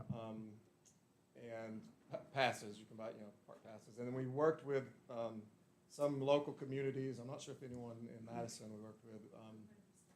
Okay, that they can sell the passes for us, so folks don't have to actually drive up there and then turn around. They can buy it in town and then come in. The new rule with foreign visitors, and I guess their fees are higher. That does not apply to us. It does not, okay. Right, because that was only for the higher tier parks, and we're kind of right under that. What? So, Come on. so we don't have to deal with that right now. It may happen in the future, but. You're working at a lower tier park? I don't believe that. And the last thing is, any like flora and fauna issues with the park right now? Everything good? Are you worried about anything? Everything is pretty much status quo at the moment. I don't think there's anything that's come up that's any different that's been happening over the last few years. I will say we do have a project that's coming up. It's in contracting now. It may or may not get started this spring to do some liming at Meadow Run to address effects of air pollution from years back. So they're going to take helicopters, drop lime on a huge acreage, see how that works over the years to kind of ameliorate some of that acid rain. Does that help the streams and the trout? That's theoretical, Right. yes. So we're like a test case for that. They've done it at other, I think, state park sites, maybe not in Virginia, but across the country. We're the first national park to do it, so we'll see after a few years if that's really effective. Great. But otherwise, we still have programs for Hemlock Weed Algid, lanternfly, all of that. All of those are kind of ongoing. Okay. No wasting disease in the park right now? We've seen it around, I believe in Page County, they've found it. We haven't seen anything in the park Okay. recently. Thank you. Anything else? Yes. So we were at the REC forum last week, and the CEO, president of REC was talking about some storage, power storage units that were going to be up at Big Meadows. Have you seen any of that going on? We are working with them to increase our backup generator at Big Meadows Visitor Center, and part of that would be including some battery storage pack. I don't know what you call them. They're like, size of a container, the truck container. So yeah, looking at a couple of those around behind the building where the current generators are. Really, it's only for our visitor center operations when the weather, because we get shut down quite a bit up there at Big Meadows just from a tree falling on, a storm event and a tree falling on. That's what he was line. talking about, I think. Yeah, so it's really just for our internal use. It wouldn't be anything outside the park. Mr. Chairman, I have one thing. Superintendent Stakely, I know as part of the hazard mitigation plan, there were some power poles that were somewhat compromised going up that Quaker Run up into the park. That did make it into the plan, and they're supposed to be replaced those, I think, with like a ductile iron structure. Has REC given you any kind of timetable when they may replace poles going up into the park? I don't know that offhand, but I can find that Okay. information out. Thank you, sir. And also, welcome to your new BRC member. I see Mr. Powell's here tonight, so thank you for being here, sir. Yeah, thanks for committing to that. All right. Thank you all. Appreciate it.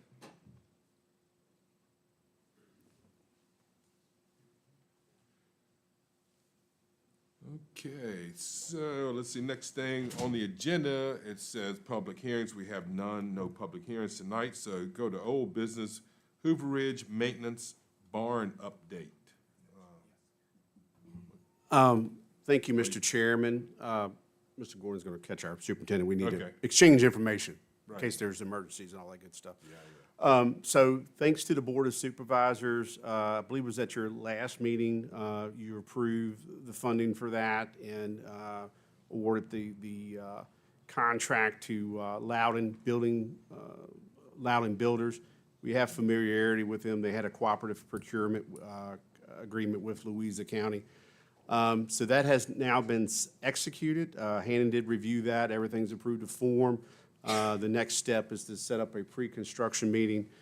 Brian's going to do that, and I think we have to pick out like our color scheme for our siding and roofing. So hope to have that pre-construction meeting soon, and then from there, I believe it's about a 160-day completion once the permits are issued for that project. That is a county project, so while Loudon is building that, we will naturally not charge ourselves fees, but we're looking forward to that, hopefully starting very soon. Any questions on that? Any questions for, well, I have I don't have a question, but I have a comment. I'd like to say, I'd like to give a special thanks to Jonathan and Brian and there's a bunch of others too that were involved in other projects. So we borrowed money, was it 4 years ago? Was it 4? Probably 2019 or 2020, somewhere in there. Yeah, 4 or 5 years ago. Anyhow, these projects were brought in under budget, thanks to these guys, and that made it possible for us to replace this maintenance barn out at Hoover Ridge with very little effect on our general fund. So thank you all for that. All right, anything else? So the next item is the Hoover Ridge Outdoor Recreation Center update. Yes, sir. We just recently got another change order 3 from Walls Excavating to pretty much finish out, if you're looking at the park from the parking lot, the right-hand side all the way to the front. So it's going to encompass the playground, the middle sidewalk, and the green areas leading back to the playground, the basketball court and the pickleball courts. The only thing that won't be finished after this inside the perimeter will be the splash pad, which we have the funding to do from the Walton Thompson Foundation, but we're still in discovery mode to see what we need to do to make that happen and not be in a bad spot when we get that stuff delivered. So we're, if you'd have told me this time last year we'd have been where we are in that park, I would have not believed you. Because of Jerry and Lindsay and several very, very generous donors that have put in a bunch of money on this thing. Yeah. So I believe change order 3's been executed. It has, yes. And I forgot the completion date. Did they say? June 15th. June June 15th 15th, is completion yeah. date if we don't do another change order, discovery and whatnot. Yeah, if anybody hasn't been out there, take a drive out and look and see what's going on. It's really something. So to get everything finished, what we need about another $1.2 million At least. somewhere along in there, $1 million. The $2 problem million with it is supply right now. Every time you price something like the hot water heater, Yeah. it's about triple what you think it should be. Right. Is the main problem. And there may be, let me get my microphone on. It may be a decision point for the board in the future. Brian, I'll kick it around a little further. To get kind of that final number, we may need to issue an IFB, because there are some incidentals. The lighting itself, we know is going to be a 6-figure number, just how much. The power, we might have funds in-house to be able to put that power in. That's something we're going to have to do before the splash pad is installed. So we may be coming to you in the near future to consider doing an IFB. You got to have a number, a good number, whether it's for budgeting or for generous donations, but really because I think our last numbers come from like 2022 or 2023, so And we need to get some updated. And we put escalations on them, and they still weren't accurate. Right.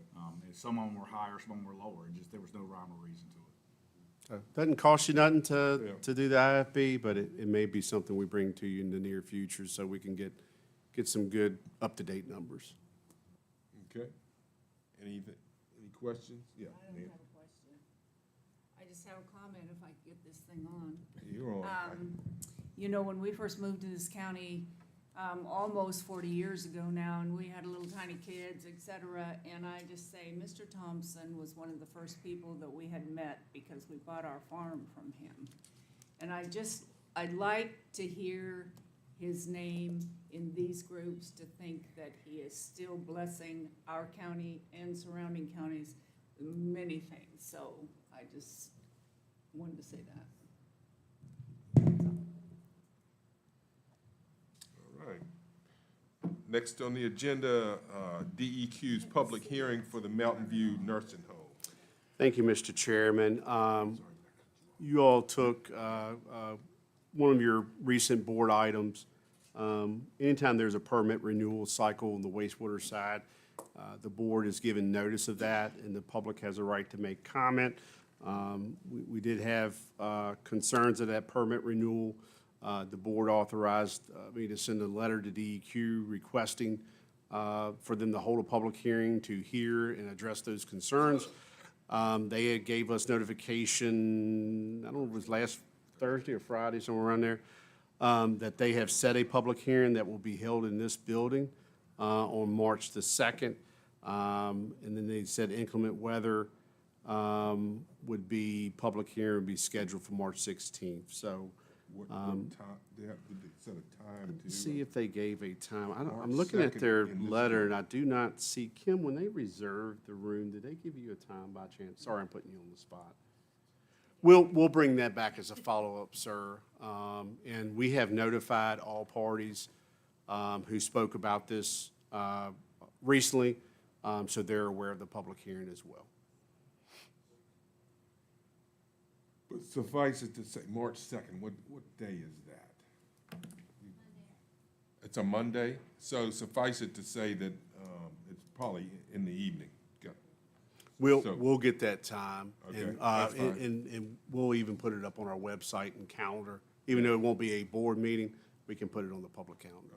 Mr. Alexander, you got, It's a, Just a thought. I Does wanted it to say it thank up the there? board for it is. supporting a public hearing on the issue. 1 second, It's sorry. 7 o'clock, the meeting. Yeah, 7 o'clock is what's Okay. listed up there. Thank you.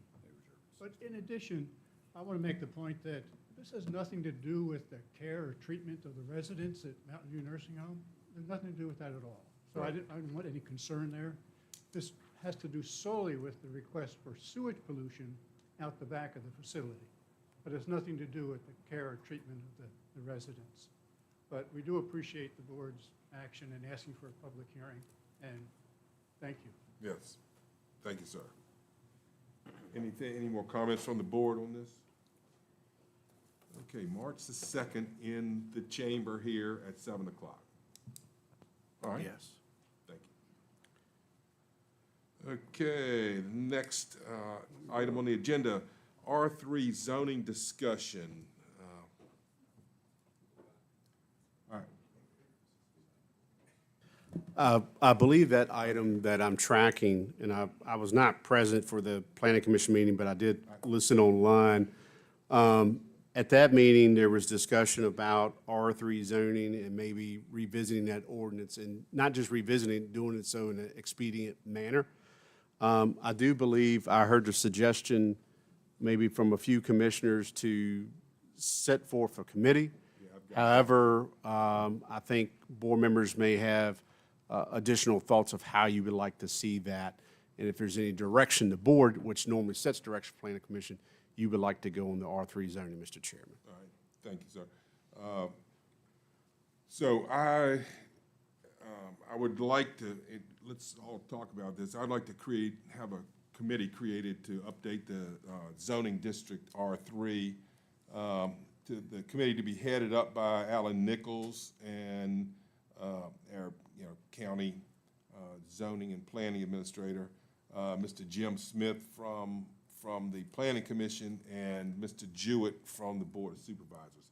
With those three,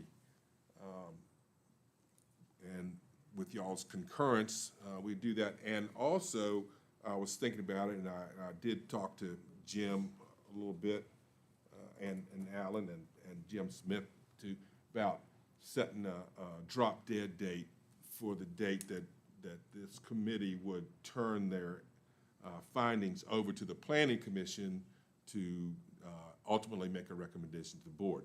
But I think this needs to be done quickly.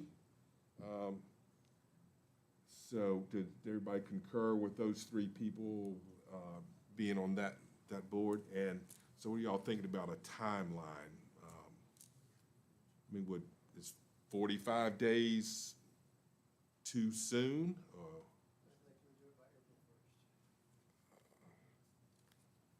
that's February, March, that's 60 days, huh?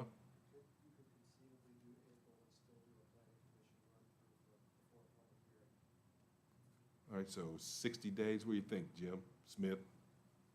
60? Yeah, I think we need to set an end date on it.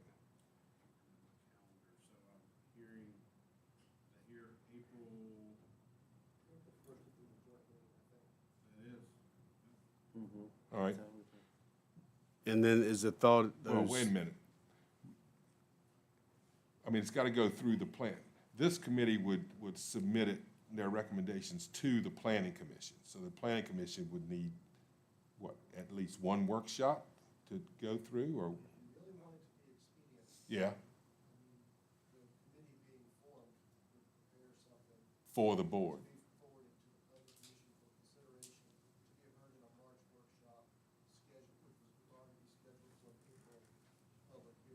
Okay.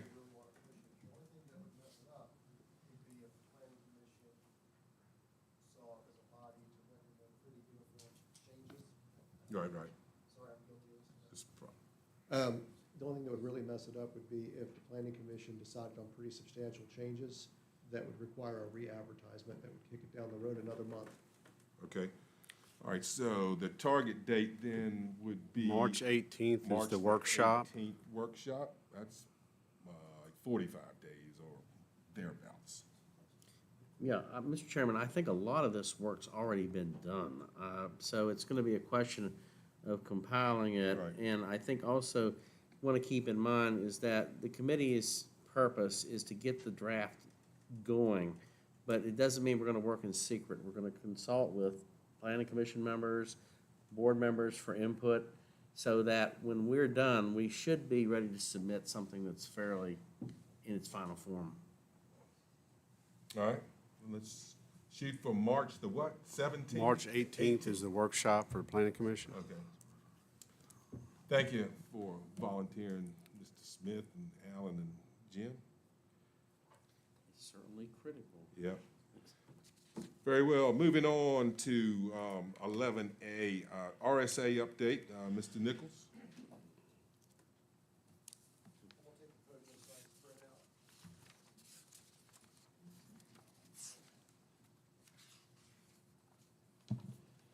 All right, so the last time that we talked to the board about RSA as a whole was back on December 9th. And so at that time, we as staff had raised concerns about where the newfound capacity of the wastewater treatment plant would go, and about how some of that would be handled, along with some other concerns with RSA's operational policies, et cetera.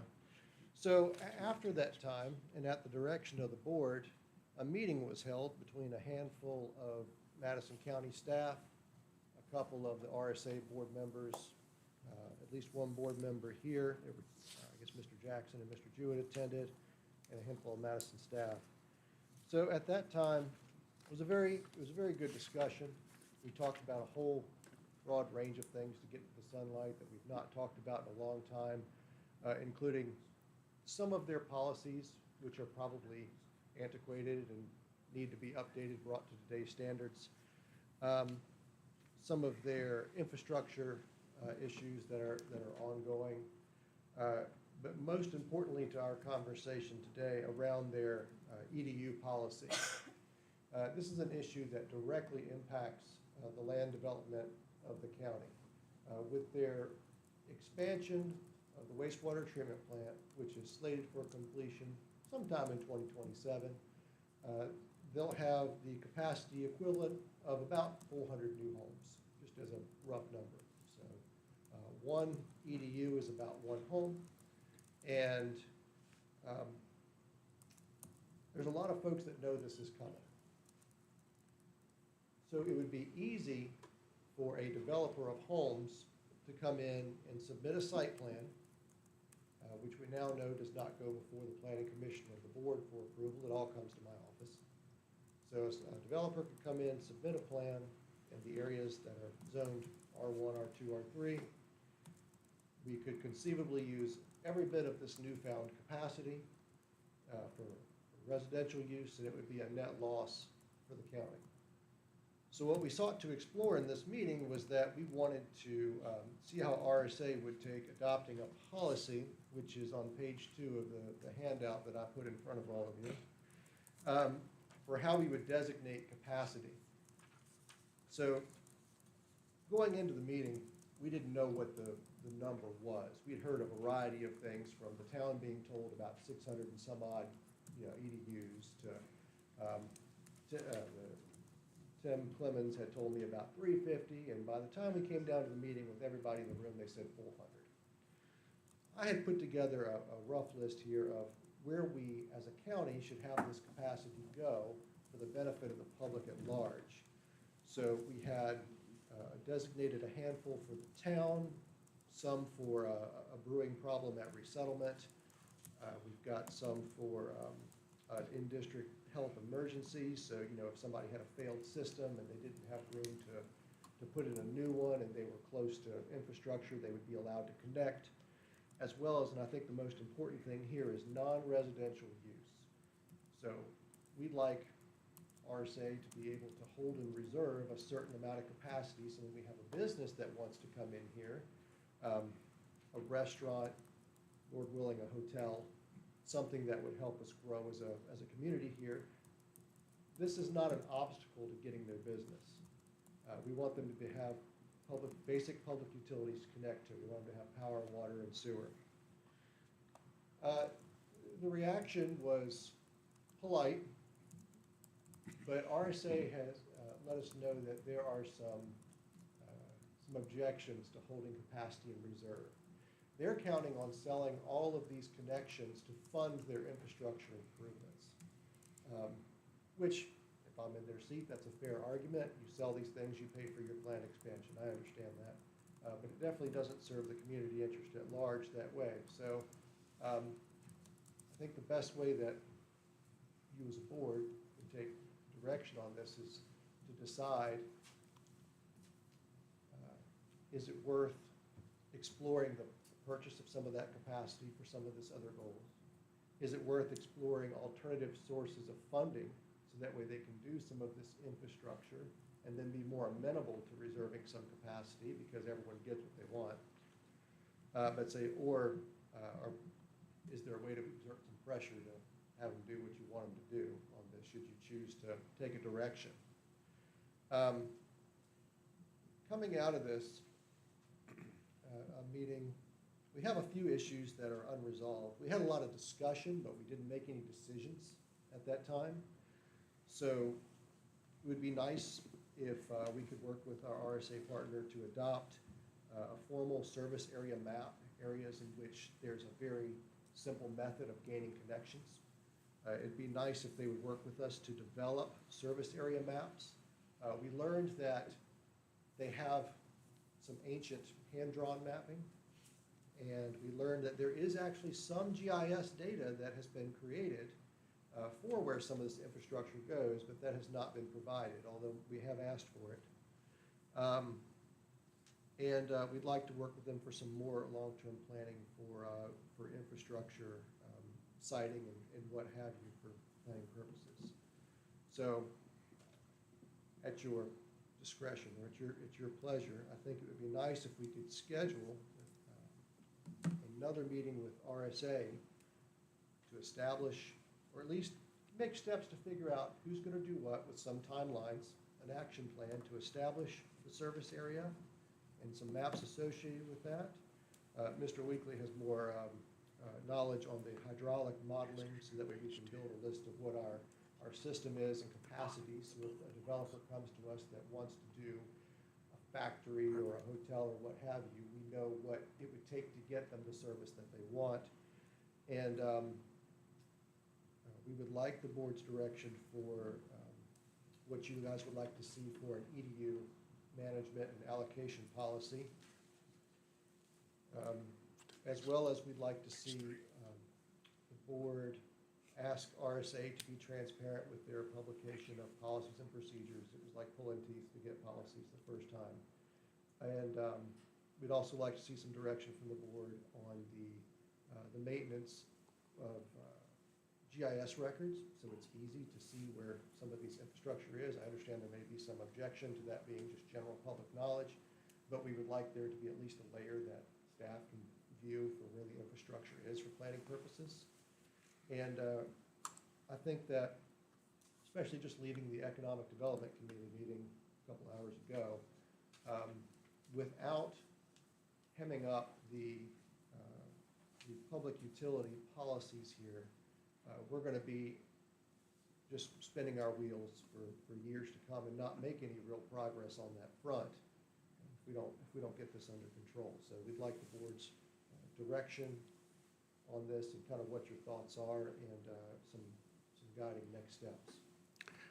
If I may, Mr. Chairman, add that, first off, I want to recognize Mr. Nichols' due diligence and hard work on this. Appreciate it. My recommendation, Mr. Chairman, members of the board, is to digest, all pun intended, digest this report and maybe bring this back as old business at your very next meeting. Staff can certainly come to you with a recommendation of items. What I would recommend to the board when you do that is let's make recommendations from the governing body to your RSA reps, or the RSA reps. So we have 2 reps from Madison County. Orange County, which is the other charter member, has 3. Put that out there as a request to the RSA board, because RSA board, just like this board gives direction to me as your administrator, RSA board gives direction to their staff. So if you want to see policies or things happen, and especially in a certain time frame or completion date, that would be my recommendation when you come back at the January, the 2nd meeting, is to whatever your recommendations are, direct stat, we can give that directly to the RSA board. We can make phone calls to Orange County members as well to really get this going. One of the things RSA staff had mentioned, staff sounds terrible, but that's who they are, was that they didn't want to have separate Madison policy and Orange County policy. Well, service connection policy is easy, or a service map. You can put language in there. Both counties have a comprehensive plan. Follow your comprehensive plan. Each comprehensive plan will have a utility section and all that. So I think coming back with any feedback you have, and you can certainly email us. You don't have to wait until your 2nd meeting to let us know what you're thinking. We can put that together in our staff recommendation, but really look to take action and giving direction at your 2nd January meeting to hopefully get the RSA board to have buy-in and give direction and some timelines on these issues. Because our timeline, in my opinion, is to get these things accomplished is tracking along with that project. That's your window of opportunity, because that's when those EDUs become available. And once they're available, there's not a policy. I mean, let me back up. There's a policy in place. What I'm suggesting is an amendment to that policy to kind of define your service area, tighten it up a little bit, so they don't get gobbled up. The EDUs don't get gobbled up to a certain sector, say all housing, because if we do that and don't allow it for economic development, we're back to square one, which is where we're at today. So I respectfully do like the progress, or at least that they have the project in the pipeline, but I think your direction to the RSA board is going to give the traction needed for us to be successful, because this is one of your goals from last year, and I'm sure it's going to be a recommended carryover goal for FY27 to this board. But that's the only way to get traction, in my opinion. Alan, is there anything else you'd like to add, sir? Well done report. Maybe take a look and a little bit further down this package is some mapping of areas that our comprehensive plan defines as growth areas. The one that Kim's going to pull up here. Keep going, Kim. Stop right there. Go up a little bit. There you go. So the secondary service area that's defined here, I know that looks really targeted after a specific developer has been coming in here recently, but we did pull that directly out of the comprehensive plan. That is the area that we've already defined as our residential growth area. And so just as you keep this in mind, if you would like to see the service areas look a little different, this is all very much in draft form. And so a lot of these things are just based on what's within the corridor of the Highway 29. I will ask that I don't think that we should discount the town. I have talked to Cheryl a little bit, and we got a little bit of pushback on what the town can and can't do. And I think that if we're not making sure that the town gets the services that they need to be able to grow and redevelop, that I think that we're doing the county a disservice as well. So I've asked Cheryl to identify specific parcels and projects, that she would like to see, so we can make sure that, we can try to make sure that they get what they need to succeed as well. It's mutually beneficial. And we're working with Emily Bordon as well, who's helping us get some of the information where the public health needs are really situated. So she's busy, she's got a whole lot on her plate, but she's actively working on getting that to us, so that way we can have something quantifiable to put in front of you and all of the agencies that fund these projects. In addition to this. In addition to this, I mean, one of the things, again, the county's here to be a good partner. So we also at that meeting covered ground on, you know, let's have your CIP list, what's your priorities. If there are things that we can do, apply, whether it's USDA funding. You may have read in the news articles a couple months ago where Greene County was just, I think it was $12 million awarded. So we can go to our state legislators. If we have engineering estimates, which is a hard estimate, not a napkin drawing, we can go to them and ask for that funding. There are certain things from sustainability needs or fire suppression needs that we can outline. So again, we want to partner. We're not here to be adversarial, but we need to get to moving along. So this report right here, Alan, has in it the next step options that we can look at. As my suggestions for next step, it's certainly open for discussion. Sure, Should okay. you all have other ideas. But I think this is at least where we need to head. We should get together again, make a work plan for accomplishing some of those goals, where we know who's going to deliver what. Right. And when, so that way we can actually accomplish the things we want to. Got anything on this? I'm just going to make a comment as chair of the Economic Development Committee, and we discussed this earlier this afternoon. If you look at our development area, and this is what's in our comp plan, this is what's been proposed ever since I can remember, 50-plus years, is that this is where we want development. However, the lack of public water and sewer is a major impediment to attracting businesses to this corridor. And unless we can rectify that policy to where we can make that more available, and one of those steps would be to make sure that the EDUs do not get gobbled up by housing developments, which they will be if we don't intercede earlier. But I think this is something that we need to pursue, or, you know, there's no point in continuing trying to pursue economic development because we just aren't going to be able to attract the businesses. I know there are prospective businesses that have already said, you don't have water and sewer, we're not interested. And we have the ability to provide that. Now, what is that going to take? Well, we're going to have to figure that out, but we do need to come to a solution. And go back to what Mr. Weekly said, we're going to need to go to the state government and ask for money. And the sooner that we start asking, the more likely we're going to be able to have some success with that, because the wheels of the General Assembly turn extremely slowly. But if we can go in with a plan and say, look, this is what we need for the citizens of Madison County, our economic development, here's a plan we've been working on, can you help us out? They're going to be more likely to listen, and we're going to be more likely to be able to get it. And I think that's what we need to start doing. So I commend Mr. Nichols. I think this is an excellent plan that he's put together, and I do think we need to move forward on it. So thank you. So, RSA is amenable to policy updates. Did you get that vibe in that meeting, or? I think that there will be resistance at the staff level. Yeah. Because it's easy to keep doing what you've already done. It's easy to sell these EZUs to houses, get your project funded, and your life's easier that way. So I think that it needs to be important to us in the way that we develop Madison, in the way of our choosing, and I think that that's something that we should lean on them for. So I think they'll be resistant to change. Okay. Do you know, have we had any correspondence with Orange to see if they have the same policy issues that we're having with them? Not reached out to Orange because we don't share any facilities. No, we're with them though. They would have the same policies though. That's true. We can reach out to their board members separately and explore that to see what they would think about a policy at large.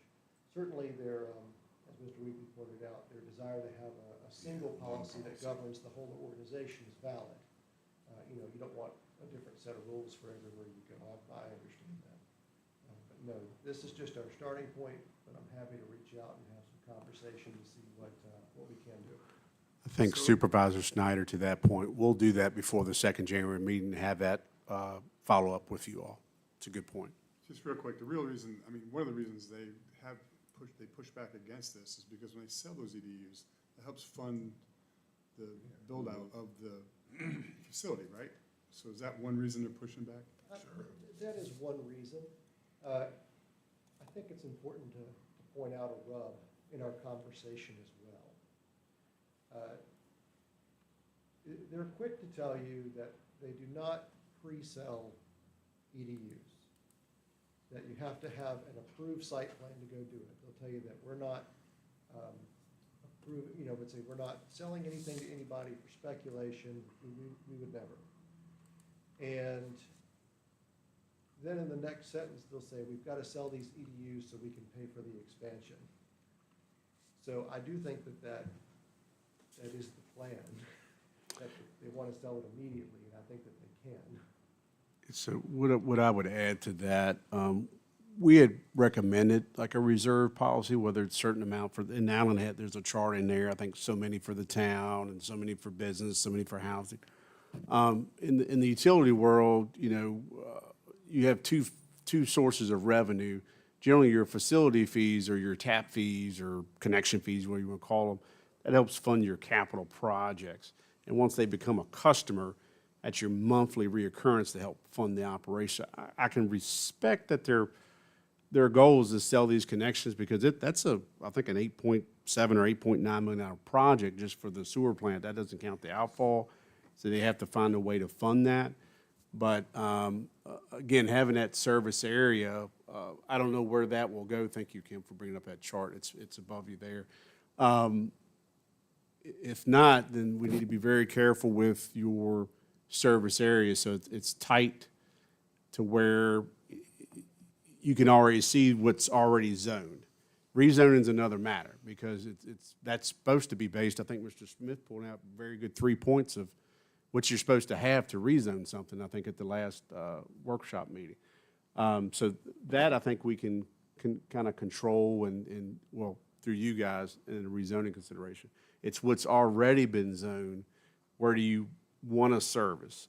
If you looked at the GIS map, you know, over 90-some% of their customers, that little rectangle you see is the town of Madison. Beyond that's what Alan's trying to illustrate, that's already zoned either R1 or R3.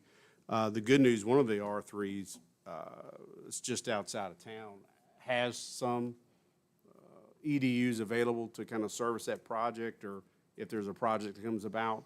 But if you're not careful in defining that service area, and I know I'm saying it over and over again in policy, you just don't want it all to a target with housing.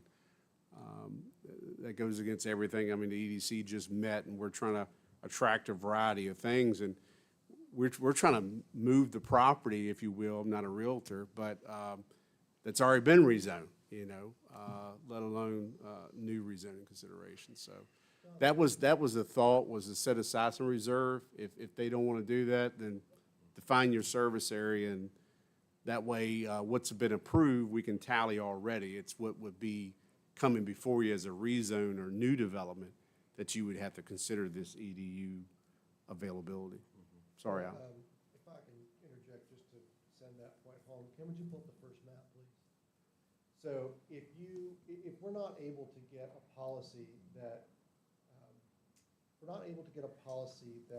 categorizes where the capacity goes, then I would encourage the board to push for a policy that shows a service area like this in its entirety. There is no secondary. This is where the service area is.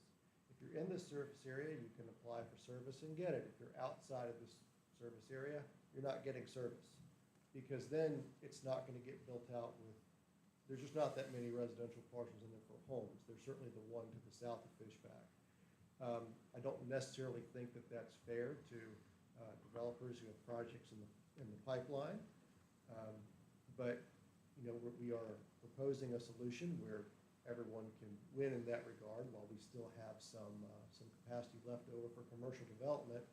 But if we get a hard rejection of that policy adaptation, we can define a service area, and making it narrow enough to where that just capacity won't get used up unless we extend it somewhere is probably the least desirable, but another option.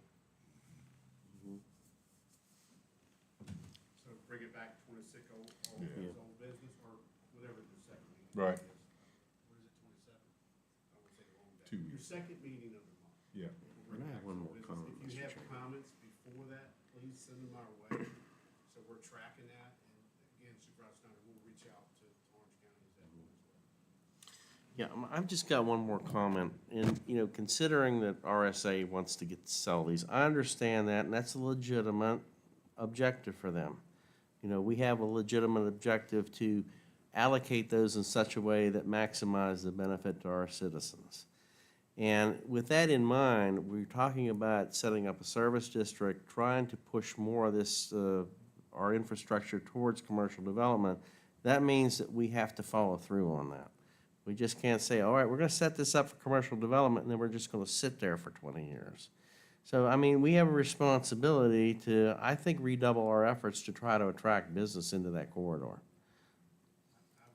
Agree, and I know not everybody's around for certain zoning cases, but along that 29 corridor, you know, Gentry Drive, all you see right now is phase one. There's additional approval that carries it all the way down to the crossover from the old Mountain View Chevrolet. But it also guarantees access to that road, not necessarily service utilities yet, but to the adjoining property, which I think is listed as 29 Ventures or something like that, which is kind of that hillside, the open field after you pass that property. So it speaks right to what you're saying, Supervisor Jewett, you know, property that's already there, you know, how can we be active? We have limited resources, and utility is going to be the backbone to move that property. That and pricing, we talked about pricing. And just one final little thought. So if we're gonna increase this by 400 EDUs, and they're getting $20,000 per EDU, that's $8 million. That barely covers, that doesn't even cover the project, Yeah, plus the outfall. I think I'll go back and look at their fees. I think it's 10,000 per utility.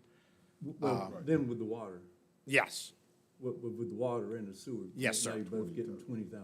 yes, sir. And if you're just counting the sewer, you can cut that down to 4 million. And one key fact to add that we learned, the 400 EDUs or new EDUs is based on them constructing a capacity of 160,000 gallons, even though their permit allows them a flow tier of 240,000 gallons.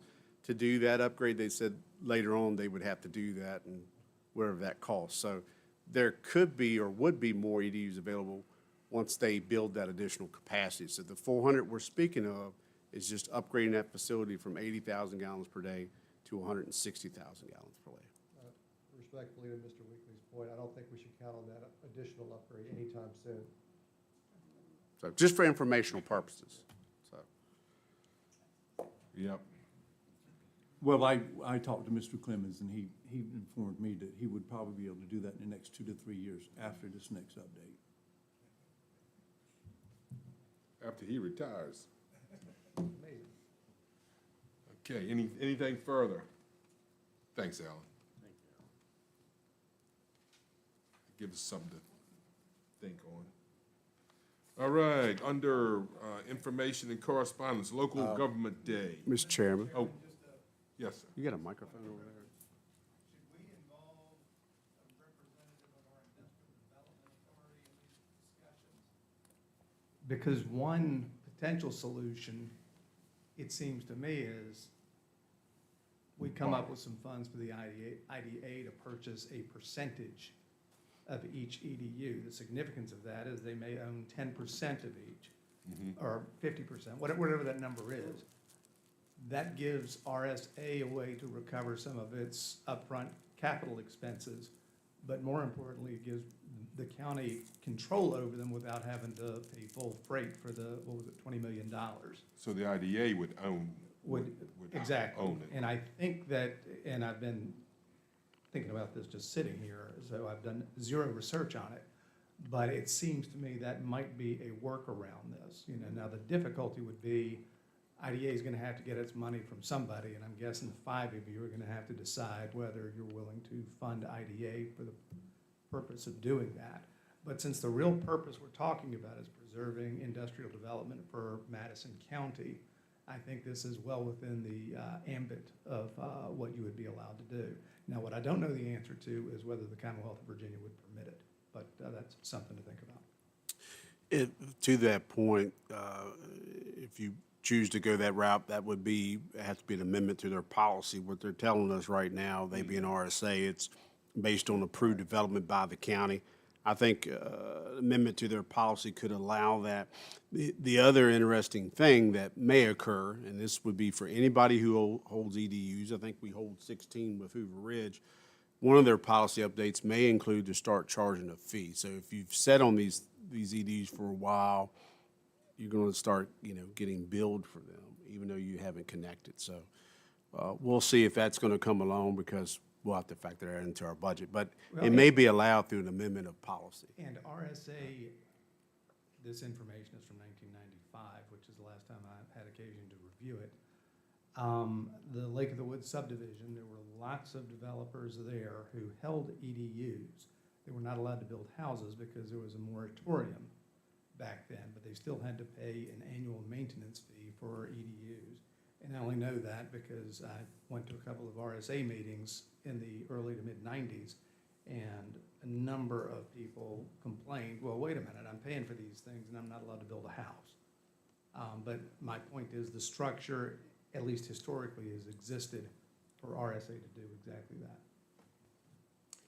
Yeah, I think that how the Greene County debacle started with some of that approach, but whatever.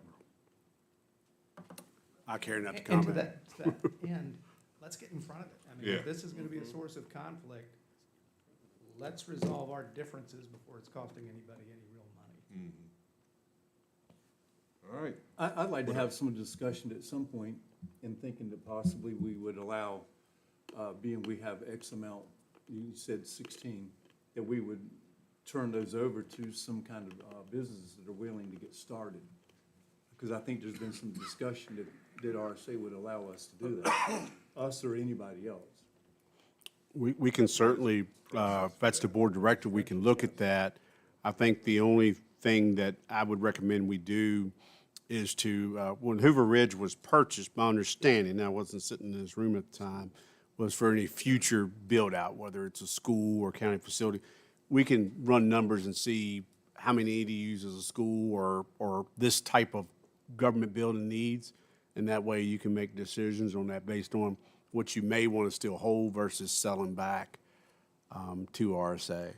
So certainly we can do that. I'll go ahead and start running some numbers on EDUs for schools and things like that, and the board wants to consider that, we can bring that back as a business item. Yeah, we need to know what what EDUs the schools consume.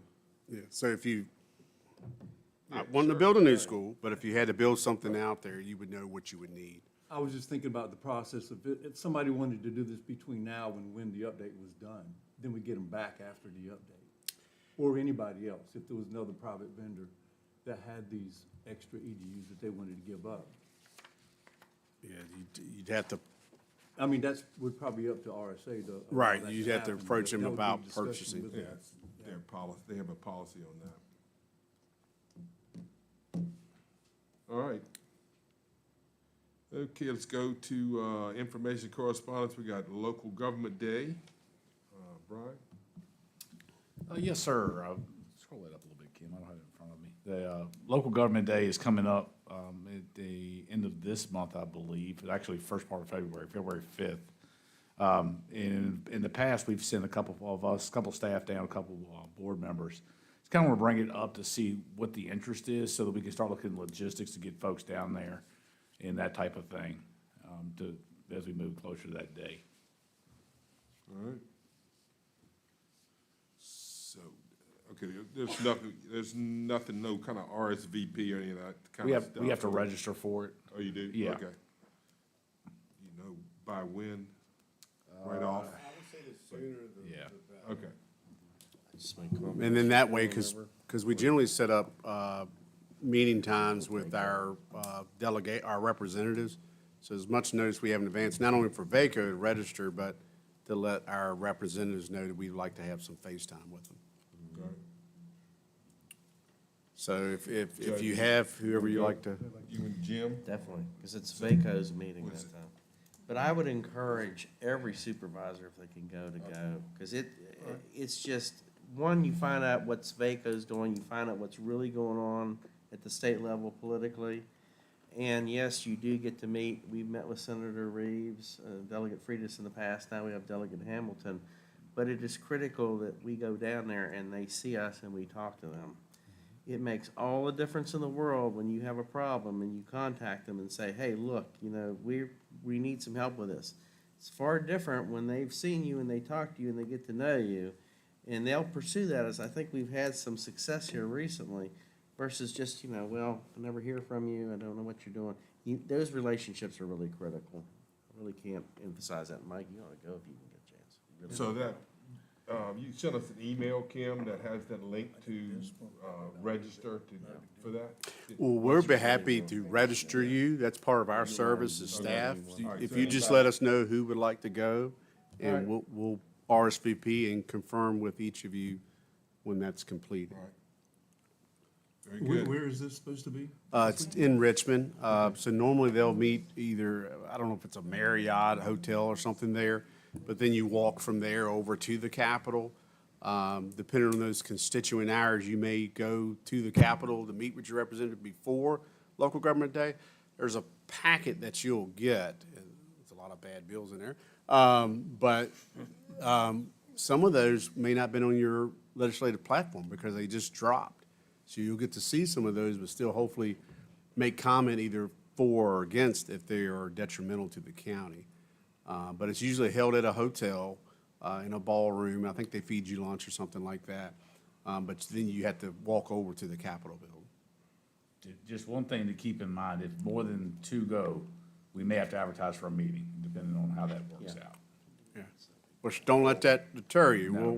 We'll walk through that with the county attorney, the proper process. We but- can't share a ride. Don't ride together, don't talk to each other. Maximum 2 per car. Okay. Okay, next up, potential legislation for impact fees. Mr. Jewett? Yes, and this just reaffirms what I said about these relationships with our delegates. Delegate Hamilton was very receptive to our proposal to sponsor legislation that would permit localities to assess reasonable impact fees. I sent the text forwarded to you guys. And when land was being converted from agricultural to residential. And I know that a fall VACO meeting that I went to, very contentious meeting, and I brought up the subject, and they said, well, it's never going to happen. And I said, well, let's see. So she's been willing to do that. Whether it will ever gain any traction, I don't know, but I'll tell you, we'll just keep reintroducing it every year.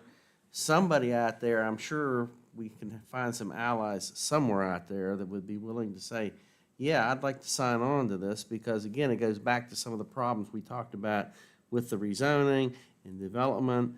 And we just basically now, because of the Senate Bill 974, we have no control over what development goes in previously zoned land. So it was very nice of her. She did confirm that she's filing it. I talked to her, or email, we corresponded. But, and then Senator Reeves was able to get the, Jim, it's an amendment to one of the bills this year to change the, okay. Population. The population requirement from 5,000 to 20,000 population per locality that would permit the locality to select their planning commission to be the designated agent. And did he put that in there as well? Okay. Are they, if I may interject, are they doing anything with the review turnaround time as well?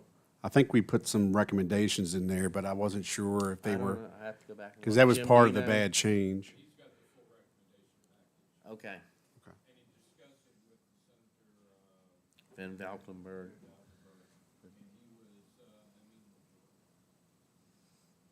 That's the nice thing about working with Senator Reeves, because I've worked with him now for several years. When you have a problem and you contact him, he gets back to you right now. And he listens and he tries, and he's very bipartisan. He works very well across the aisle, which is the only reason that happened. So, again, the relationships with these, our legislators is critical. But we really appreciate it. Very much appreciate it. All right, let's see, that's the last thing on the agenda, but I do have one bit of information correspondence myself. So I've been informed that there are some applications for the Planning Commission positions that arrived after the published due date, but in my opinion, since advertising for these positions is not mandated, I propose that the board accept all the applications and interview all the candidates. Y'all's thoughts, so? Yes. I mean, I see, it's not a mandate. Okay, very well. Then that's what we'll do. All right, tonight we do, any public comment? Back to the second round of public comment. Alan, what we got? All right? Very well, then we'll close public comment. And we do have a closed session. Mr. Buchanan?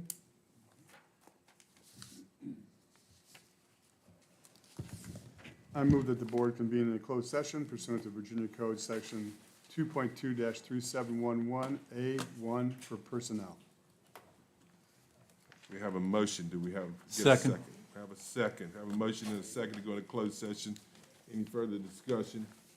Very well. All in favor, say aye. Aye. Opposed, nay. All right, we are in the closed session. This conference is no longer being recorded.